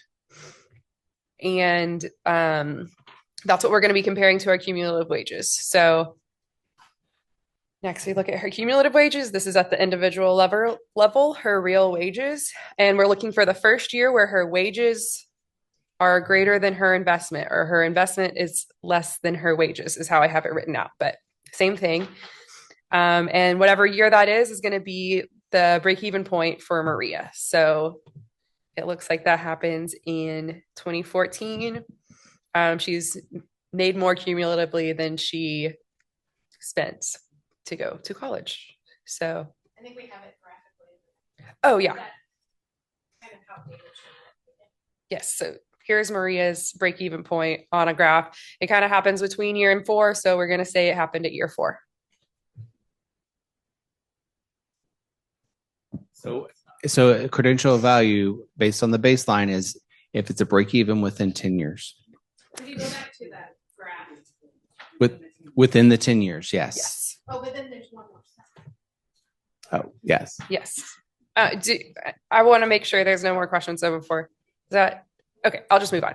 Okay. So next we're determining if this is a credential value for the state. So again, we have Maria at ABCC and all of her friends, plus a few more people who graduated. They all were saying that they have the same student investment and opportunity cost. And then we have these other colleges in the state that have different number of graduates. They're different sizes. They paid different amounts to go there. So all the students in these programs are also using the same student investment and opportunity cost, but using their real wages. So for this program specifically, we're looking at biology, the program area. We have 400 total graduates in the state of Texas in our 10-year cohort. We need 200 of those to be breaking even within 10 years of graduating. So I'm going to go to the next slide and kind of show how we break that down. We have our total students. It stays at 400. And then the number of students meeting each year. So this is at the individual level. We're looking at each student. It doesn't matter where they went except for their costs, all of that has already been aggregated up. And then we can see that for biology, at least half of the students are passing by year 5. So when we move on to premium, 5 is going to be the threshold year for a biology, somebody who graduates with an associate's in biology. If they pass the threshold in 5 years or less, then they'll get a point for premium. So I'll go into that more later because it's a totally different cohort. Baseline, the answer is yes, biology. It's a credential of value. Yes. So we're going to go on a break, but I do, as we're on the break, I want you to think about this 10-year approach. Yeah. That was just, it's not based on any theory, any practice. It was something that we said 10 years. And that's standardized across whether it's a cert or an associate. So I do want to, when we come back from break, I want to have a conversation about, is 10 years appropriate? And then we'll move on to the premium. We left off, where we left off was we ended the methodology walkthrough of credential value baseline. And now we wanted to open up conversation about the baseline methodology overall. And David had a specific question, although I do want to let Taylor remembered why we chose 10 years. It was for, that's when we expect people to pay off their student loans within 10 years. So it was, yeah. Okay. Well, sometimes it feels like you're on a tilt world and you're just like, what do we do? And so this, the other thing is like, it was so fast paced from when the legislation passed to when the dollars had to leave. So it got passed in May and the first checks had to be cut in September. And we're at a state agency. So. Is there anything left in the actual walkthrough or? That's Okay. all of baseline. I think for me, it was the question about whether or not 10 years is too liberal. And I just wanted to see if any reactions to that. Because 10 years is based on also a 1-year cert, as well as a... For any degree we're measuring. But I think also I want to open up in general, now that you've seen the walkthrough of the methodology, do you have any general thoughts or concerns about things we're missing? And, you know, if you're going to bring up something that we might be missing, do you have an idea of how we could include it? So, yeah, we want to give some time for you all to really reflect on the whole metric as together and help us think through, are there ways we could improve it, or are there things you want to make sure we have in our mind as we move forward? Well, and I think real time, the way we structured it, did it help you better understand it? Or is there another way that we can untangle it? Any thoughts or reactions?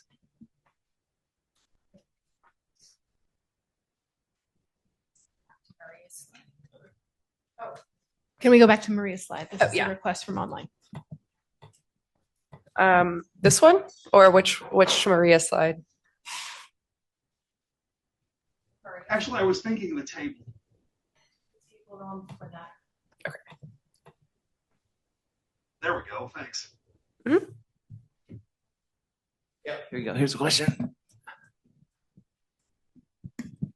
For the 10-year remark, I think it's good. I really focus on stackable credentials in my research. But that usually looks at 1 to 5 years return of value, which shows positive, and then anything 10 and above is negative. So I think when you're looking at it from a 1-year, 2-year, 4-year graduate degree, I think that this is kind of a good medium depending on which degree you're looking at. So I think the 10 years is good. That's just my opinion.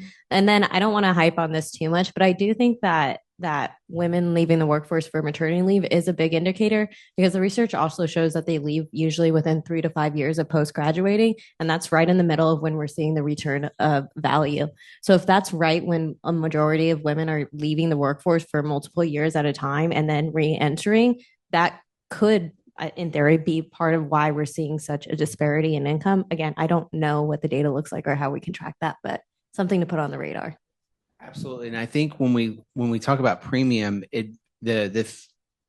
more than half, it varies based on the broad category. Mhm. So like engineering or nursing break even as early as 1 to 2 years Mhm. versus computer science, which is a little bit more, or I mean biology, that's a little bit more complicated. Both even at the 4-year level, when you receive a biology bachelor's degree, you don't see those returns until 5 to 6 years later. It's really interesting. If there's a data, But I do think it's a good, I mean, overall, what I think a lot of the conversation is like being able to provide these contextual pieces to everything we're outputting and being really upfront with breaking out the gender. I mean, we'll talk some more about this later too, like everything by gender and race and helping that inform what we're seeing. Yeah, because I think the other thing that we're trying to better equip the community colleges for is what levers can you pull? You can't pull a lever of how much an employer is going to pay for an employee, but you can pull the time, potentially costs of time to degree and other types of abilities to lower that student investment piece. Dr. Walters, could you ask by a meeting? I'm sorry to, you want me to give my question? So, yeah. I just wanted to be clear. I think I understand this.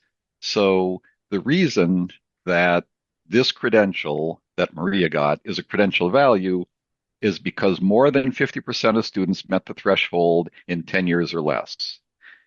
And, you know, if only like 45% of students met the threshold in year 10, would that not be a credential of value? Is that how we are saying it is or isn't?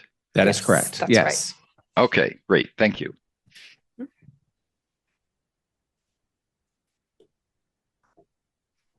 So I think this gets, I think it's a little bit contextually, we need to understand what percent of women are in certain fields of study or people of color or others that might lend itself to understanding, because I think of like, we know in social work, pre-K, it's more likely to be women and women of color in those industries. Yeah. And I think we were hoping to, after we go through the premium, which I don't think will take as long because Taylor has done a lot of the hard work already in getting the basics through. But this is a question overall we really want to think through is, again, what are the levers that institutions actually can pull to improve this, and just have a conversation about that, because, you know, this matters, but we also know that as institutions, you're not the ones deciding the wages. So how do we use this metric to help students? So we'll do it. Should we? Yeah, let's go to premium. And again, this shouldn't take as long because there's a lot of good groundwork. Yeah. Oh, did you want to wanna talk about? Oh, I can talk about this Yeah. a little bit. Okay, yeah. So we talked about this earlier, that there's a little bit of a difference in the methodology for the Talent Strong Texas and the community college funding. So just want to go over those small things. So first of all, Talent Strong Texas metrics don't include wages while enrolled. We added that for CCF. And then another thing is we use imputed wages for CCF, and that's not something that we use for Talent Strong Texas. And that isn't something that I've gone into a lot of detail on today, but basically we can impute wages for those who are missing, because a lot of times we don't know why they're missing wages. They might be out of state. They might not be working for whatever reason, but we can do that for any year within those 10 years that we're looking at. Well, and with that, I mean, we're pretty privileged in Texas, where almost all of our students stay in Texas. Like the match rates are in the high 80s to 90s. So I'd be more concerned and probably more gray if it was 50% match rate or 40% match rate. I think other states have that kind of challenge, especially like in New York or, a New Jersey, but we're pretty fortunate that almost all of our students stay and work in Texas. Okay, so moving on to premium. I don't know why this button isn't working every time I push it. Oh, am I pushing it? I was pushing it in the wrong spot. Yeah, that's what it was. Okay. But she's really good at math. Okay, so Yeah, this is just the intro. Do you want to do it? I'm sorry, I didn't tell you. I added this slide just as a like. Remember, this is what premium is. Okay. This is what we talked about at the beginning. Okay, perfect. Yeah. So, overview on premium. This time we're looking at more of the individual student level rather than the whole. And we're also looking at the more recent cohort. So we want to know that the students in our most recent cohort are projected to achieve a positive return on investment before that target year we were talking about. So that's when most students in comparable programs are reaching a positive ROI. So I'll let you talk about this a little bit. Yeah, so the target year is, we need some methodology on that too. This is the fun of credential values. Every step, there's a new little piece.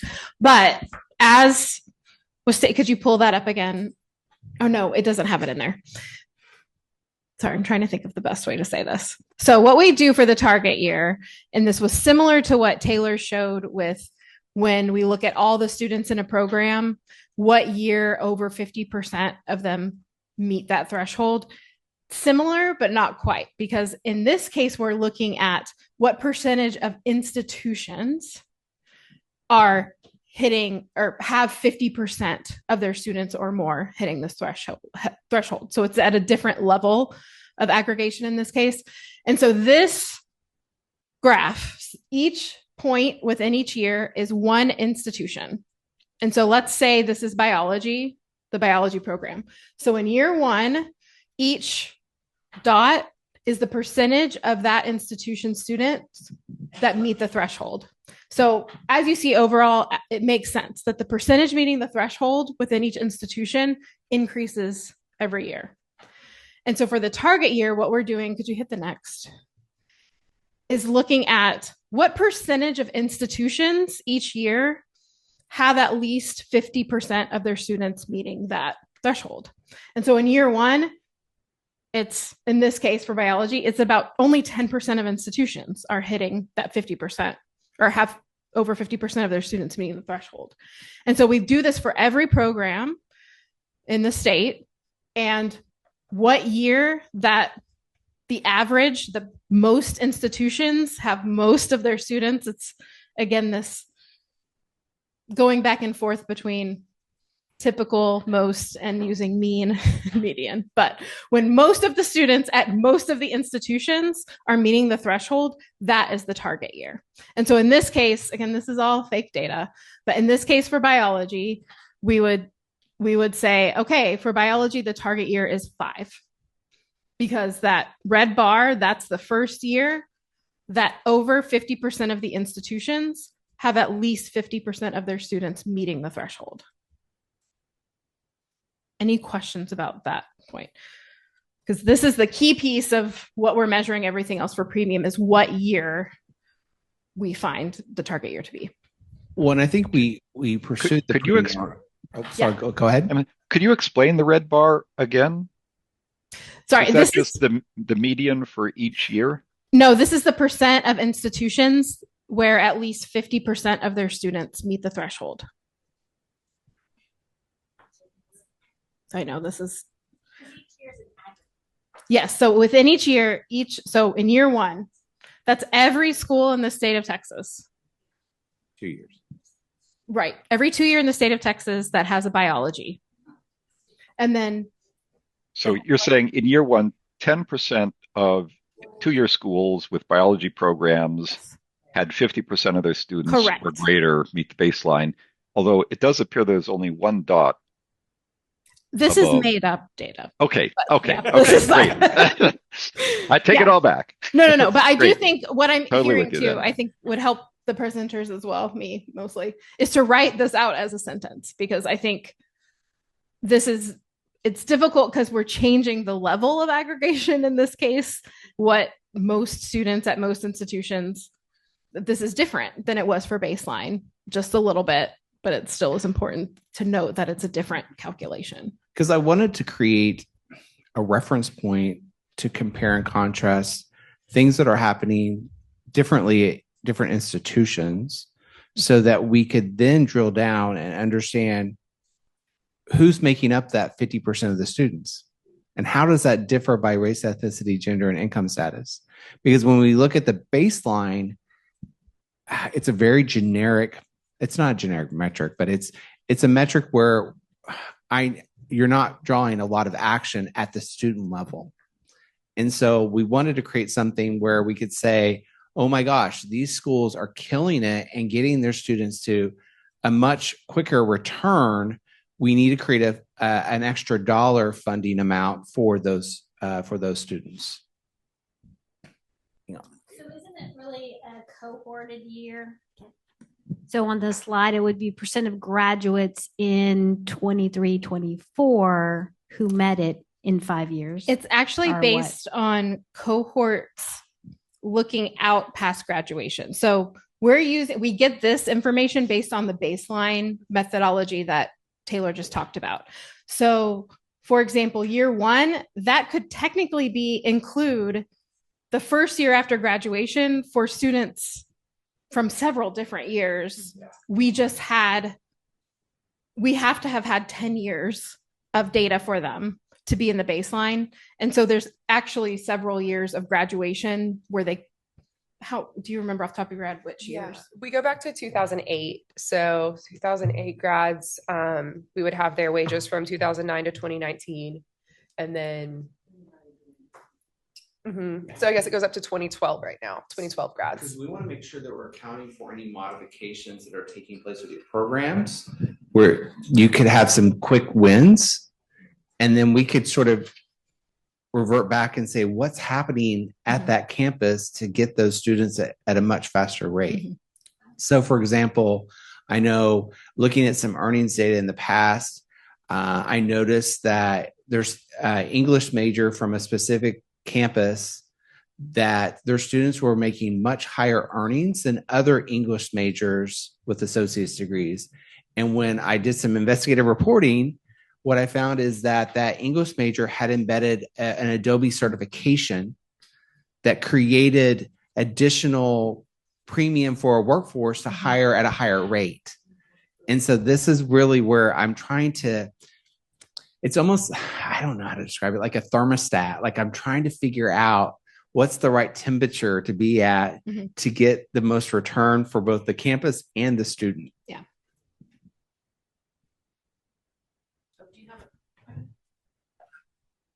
So we have a question from online.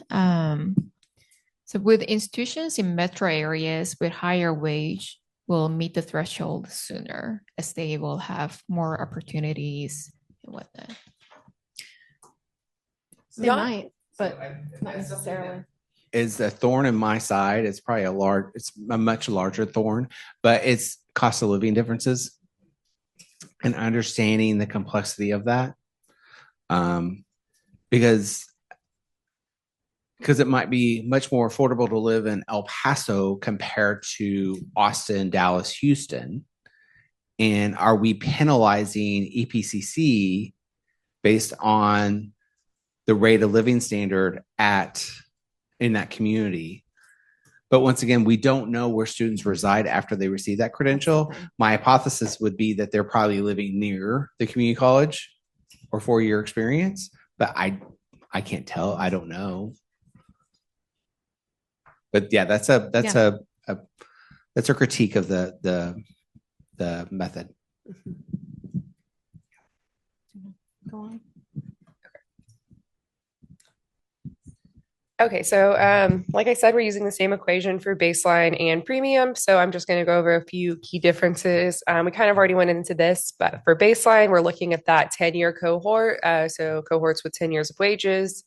For premium, we are using our most recent graduate cohort. So for our latest run, it was the 2023 graduates. Cost of attendance, like you saw, we were using average by program level and institution.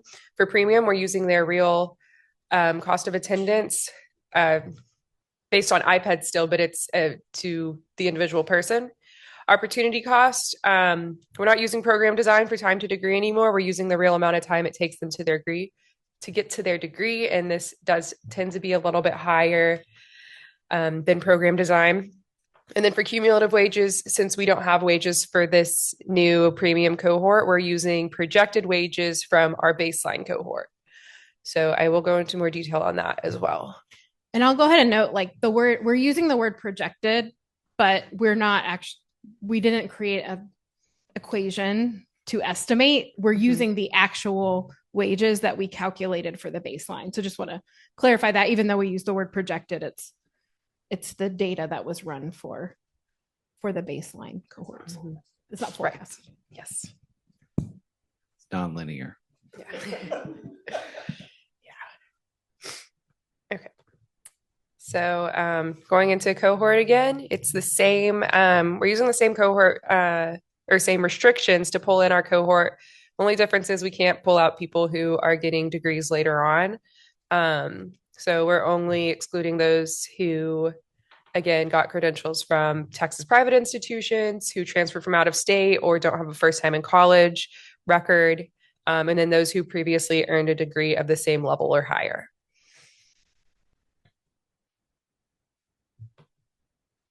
Okay, so back to this equation. The only thing changing is we're using projected cumulative earnings. And then I don't think it's going to take me as long to go through this because so much of it is similar, but we're looking at total student investment again, and we have a new student. So this is Alex, and he graduated with his associate degree in biology, also from Above and Beyond Community College. He took 4 years to complete his degree, started in fall of 2019 and graduated in May of 2023. So he's a part of our premium cohort. He's going to be our guy for premium cohort examples. And again, he's in the biology group, biology program area. So looking at his cost of attendance, like I said, he was enrolled for 4 years. So we're looking from fall 2019 to spring 2023. It looks like he was enrolled full-time the entire time and got a total cost of attendance of $64,000.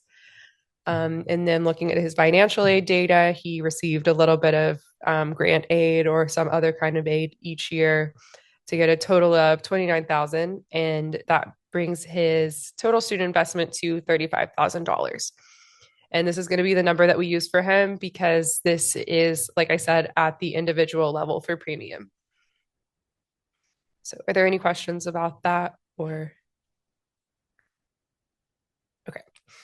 So next, looking at, this should say opportunity cost. This is the opportunity cost for Alex during the 4 years while enrolled. So first we'll look at his wages while enrolled. So it looks like he was earning wages every year, taking the median of that. It's 18,000. I need to change this. I'm sorry, but I have it down here. His median earnings while enrolled were 18,000 times the 4 years he was enrolled. That gives us 72,000. And then looking at his potential earnings. So since he was enrolled for 4 years, we're using real time to degree here. So that's the 26,000 still times 4 years to degree, and we get 104,736. So when you subtract the earnings while enrolled from his potential earnings, you get an opportunity cost of 32,736. So again, this again will be his individual opportunity cost when we're running all of this together.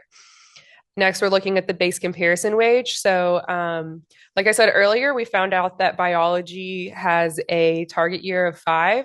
So the year we're going to be comparing to here is year 5. That's really the only year that matters when we're comparing for premium. We're only looking at that year 5 to see if they're passing by that point or up to that point.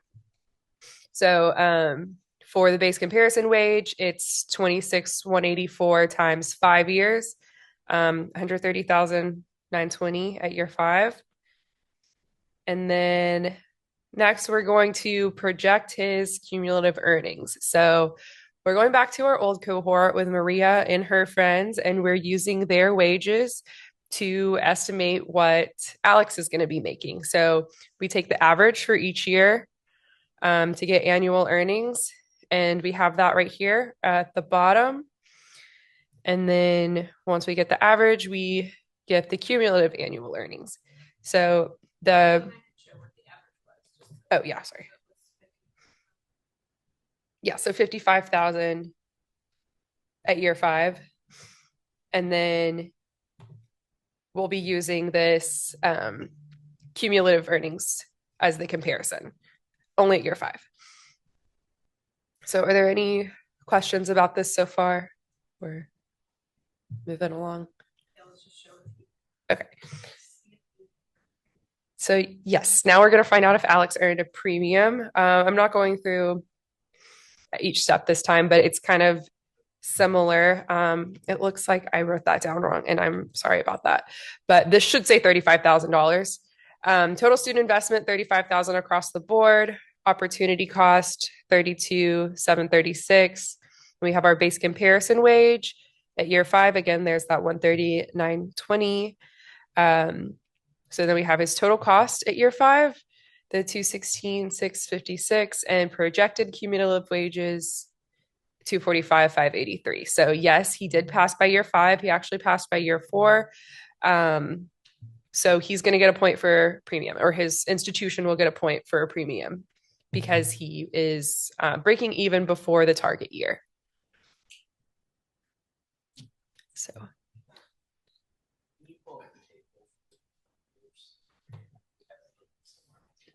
Yeah.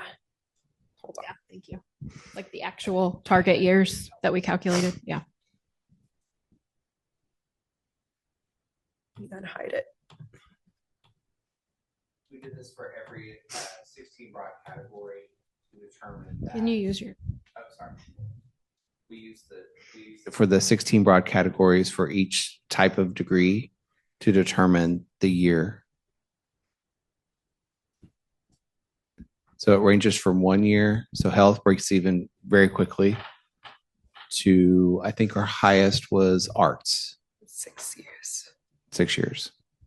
And per rule, we would do it anyway, even if it wasn't a rule, but we post this every year after we calculate it. But it is posted now in the community college finance info.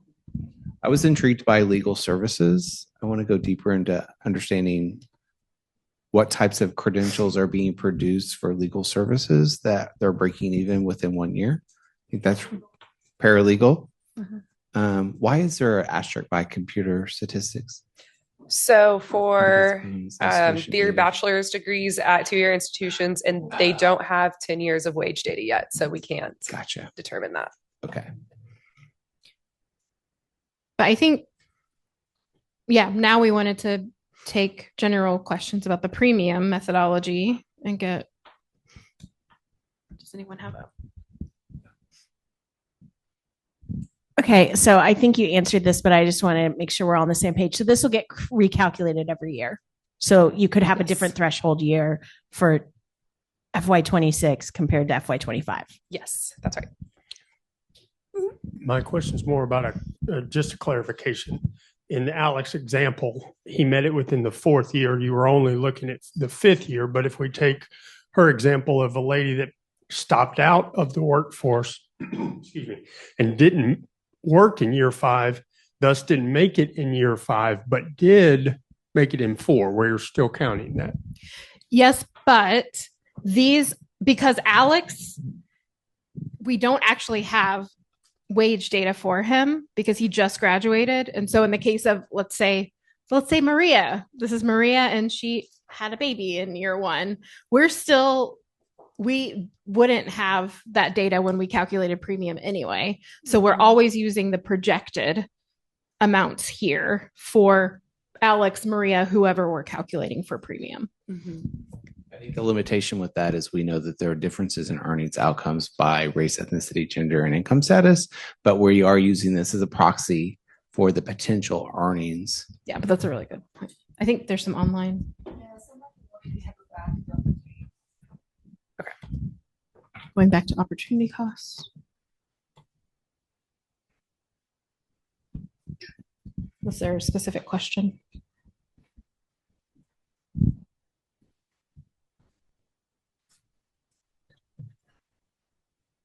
Was there a specific question about this slide, opportunity cost? I just really like it. I asked that question. I was just curious about the way that reducing time to degree would reduce your opportunity cost. That is a great question. That's really where we want to go with this, right? Because when you look at the average time to degree for do I want to show it? I mean, so I think that last night I was working on a dashboard. It's my fun adventure. So the median, so 50% of the students receiving an associate degree in Texas, it takes about 5.5 years. And then it ranges from as early as 2 years for an associate's to the extreme where we're seeing an average for one of our campuses in Texas at 8 years. For an associate's.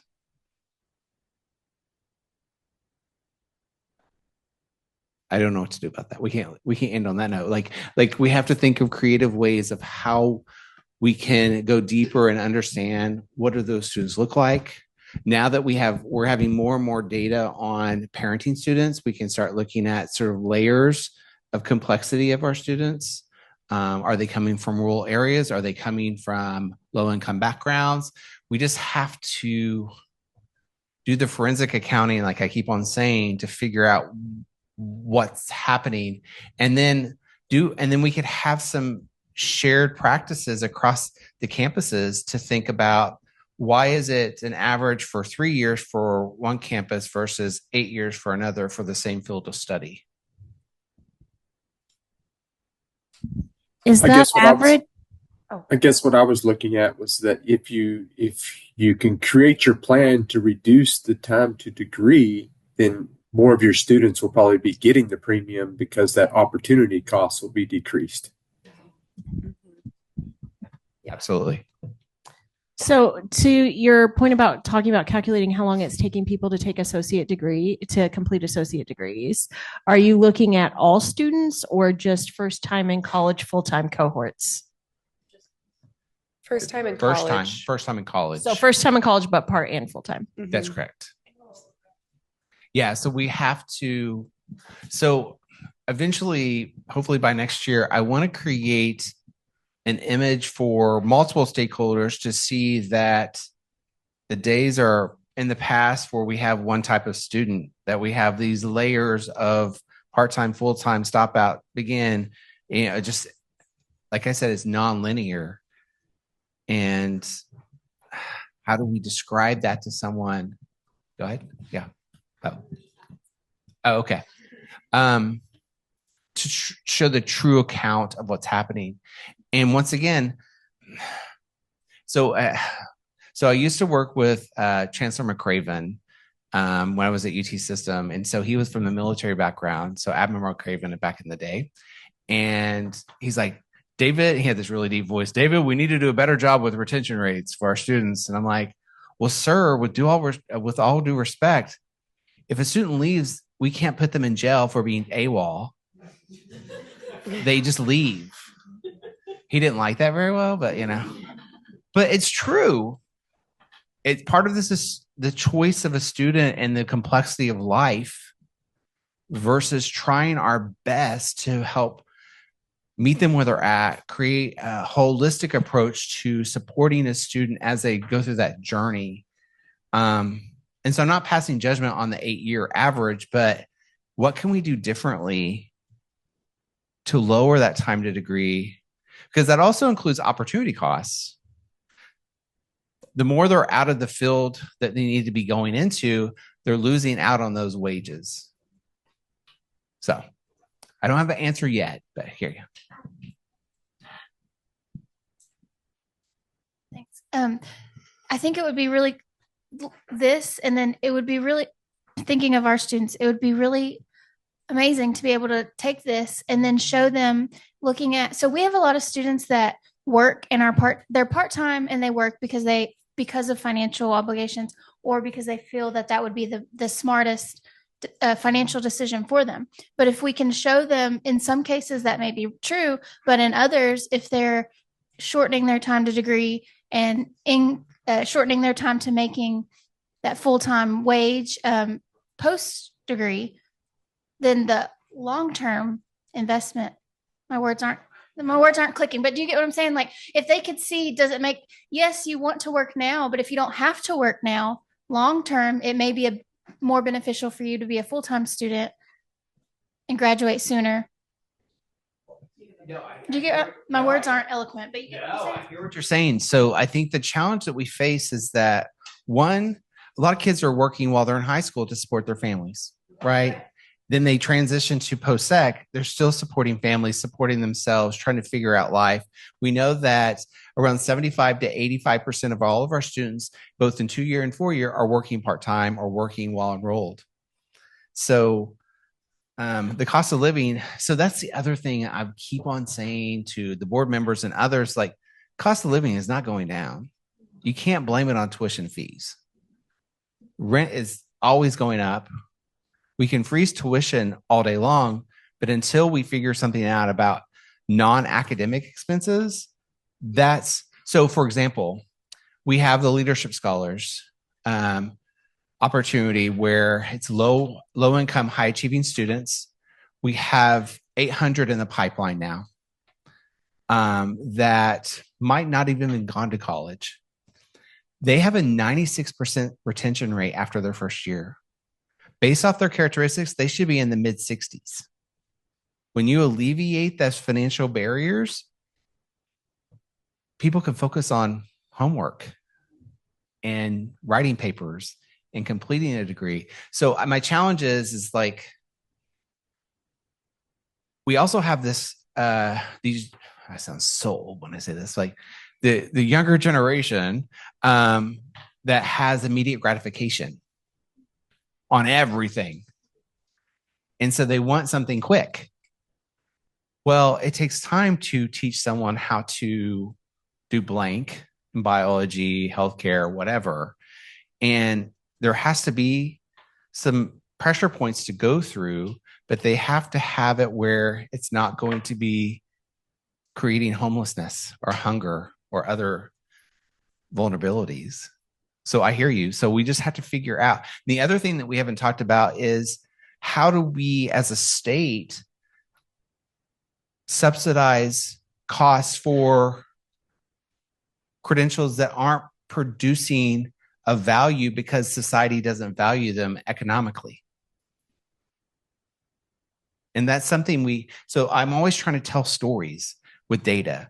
How can we tell a story about this percentage of students that aren't hitting a threshold, but are following their passion to take care of young children? Well, and that's actually one of the questions we were hoping to bring up too today in our 20 minutes left with you, is we realize this is a credential of economic value only. We're only measuring wages. And so we are talking amongst ourselves all the time, and I know you all think about this too at institutions, but how can we consider value, other types of value other than economic? And, first of all, what are they? And then second of all, how is there a way to measure it in any way? But would love to hear your thoughts about different types of value of the credentials. Public service. I mean, it costs us more at the college to run those public service programs, but we think of it as we're a community college. So fire science, nursing, all of those things that cost the college more with lower cohorts, but it's a value to the community. I like that. Because in our funding model, we do create weights for high demand areas. We also have weights for if a student was economically disadvantaged or academically disadvantaged, or if they're an adult learner. So I could see a public service as an avenue because we also know what industries they're going into as well, which would help. Teaching. Yeah. Any other thoughts about non-economic value? Oh, there's some online. Okay. I was just going to say right. I mean, the repayment of student loans for students who go into public service, right, after 10 years, they're forgiven. Whereas if you're not in public service, you have to continue repaying for 20 or 25 years. So there's already a list of public service occupations that are given financial value at the federal level that would probably not be hard to adopt at the state level. Oh, that's really good. I love that. Good thought. And that's something that we have a different state metric on with manageable debt. So we monitor whether or not your debt is exceeding 10% of your monthly income. And what's exciting to see with that is when you look at the aggregate statewide, we see that at 95% of our students are hitting that threshold of less than 10% of their earnings are going towards their student payment. But when you disaggregate it, it looks different. We know with our African American students, it's a much lower rate of manageable debt. And so we have to think about what that means as well.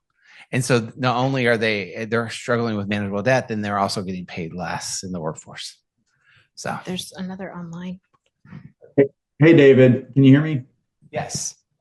Yeah. So when we look at the expenses, the total student investment, by having room and board in that, we're basically double counting a sunk cost, because in accounting terms, a sunk cost is a cost you're going to spend anyways.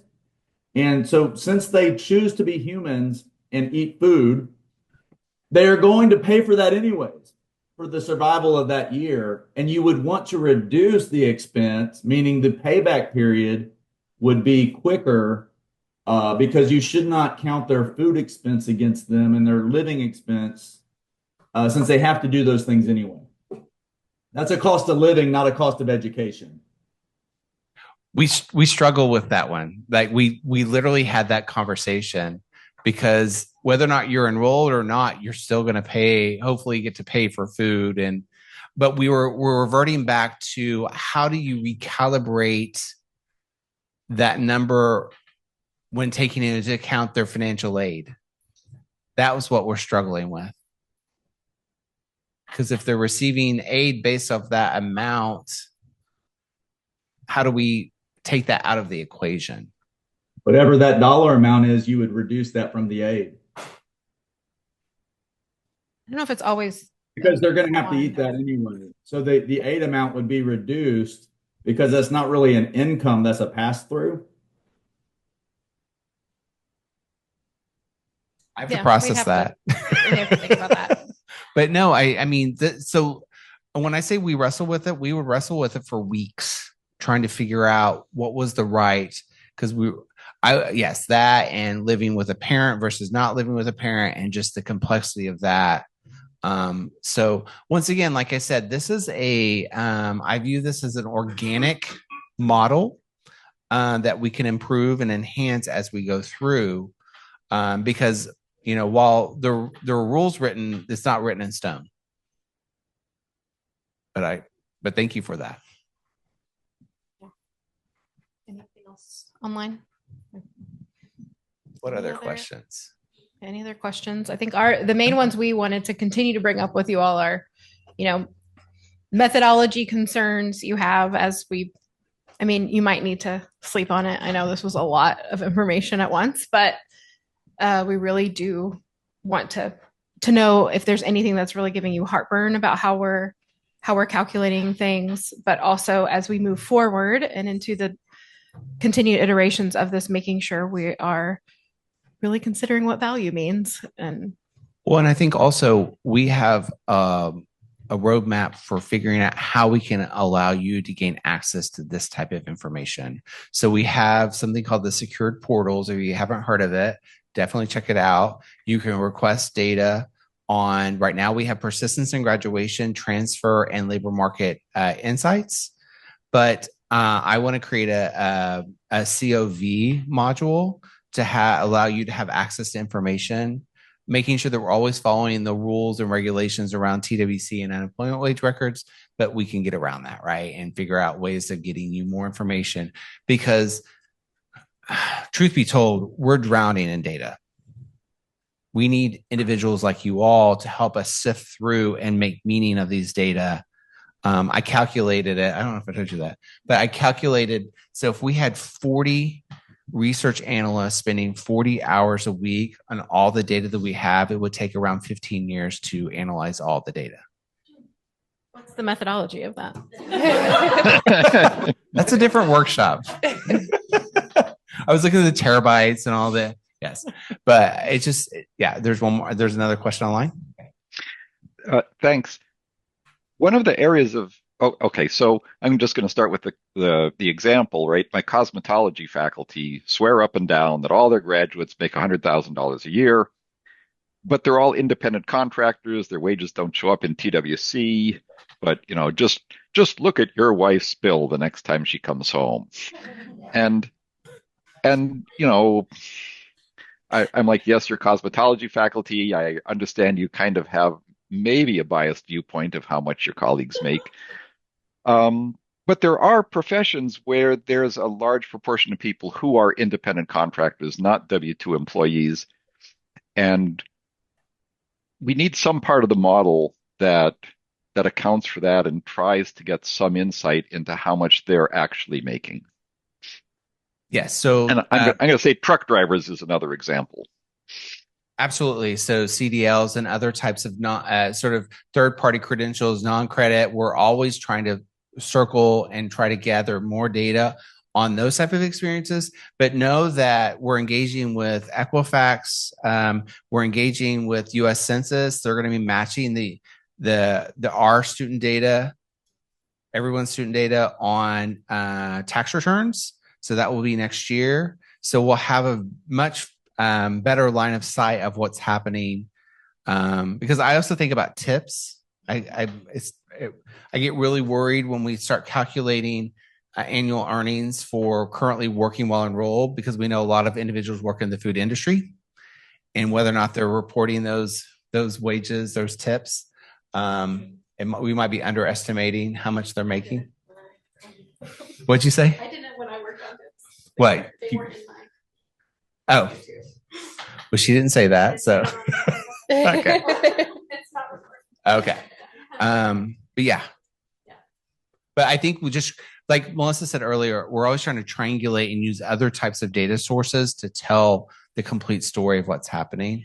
One, I think too, what's helpful is hearing from you all the questions you're asking, but also, email us, ask us, because we want to put together, I don't know what to call it other than maybe a toolkit almost of these contextual pieces of data that inform the final numbers that come out of these calculations.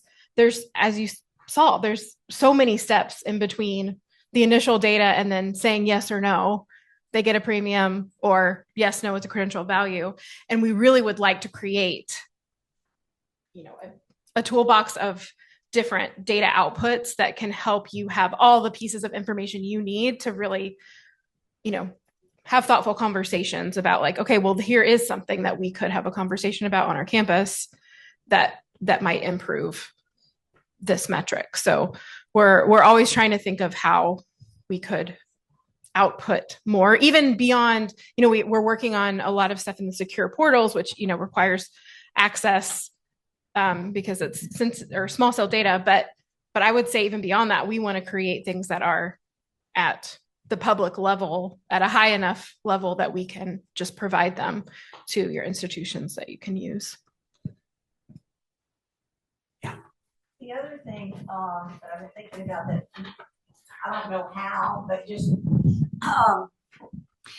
is considering those related training programs that relate to apprenticeships, because they're getting paid while they're going through their apprenticeship, and they're taking community college courses. So how do we gain access to that data? I have ideas about how to gain access to data, because currently we don't have great data on apprenticeship. I can help you work on that. Let's do it. Yeah. Because I do a lot of work with TWC. Okay. And, and you can get the list from the Department of Labor of all the registered apprenticeships in your area by county and go through that. Yeah. Okay. Let's do it. I mean,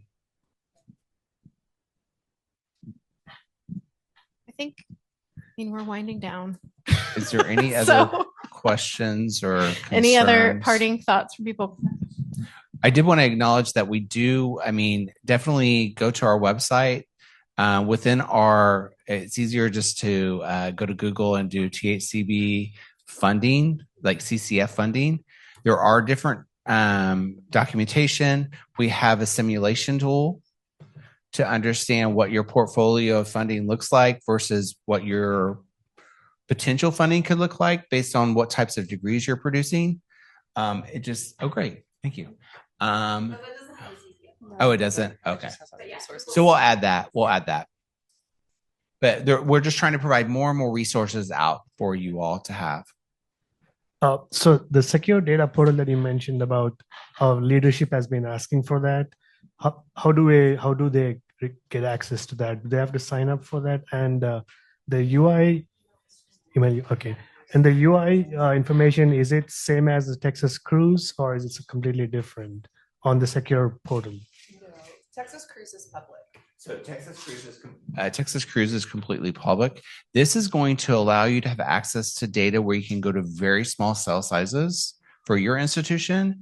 And then you also can compare and contrast with peers at more aggregated levels so that we're not violating FERPA. But you can compare and contrast with both persistence and graduation with a variety of different metrics, transfer students, their pathway. Yeah, I think for the wage, though, there's a little bit of a different cohort pulled for the wage. Okay. Okay, awesome. Thank you.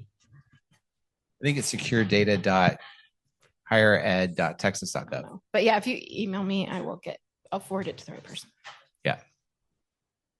Any other questions? We really appreciate the conversation on this because, as you can tell, we are talking about this all the time and really want to make sure what we're doing makes sense to the people who are on the ground.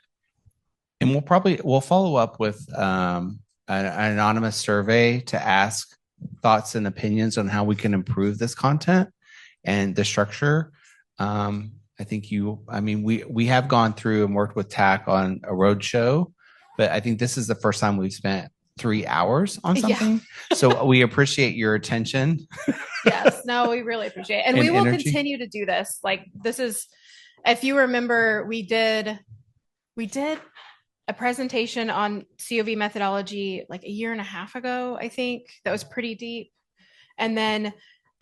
Or 2 years ago. Yeah, I can't remember. But then the HB8 happened. And so we focused our attention on getting everything finalized for HB8. And so now we're at the point again where we're like, okay, we want to get out there with the methodology, with the resources. So we are ramping up these resources and wanting to get them out. And we're trying to create them at all various levels, different slices of it. So we're always happy to take your thoughts on what would be helpful to add to these.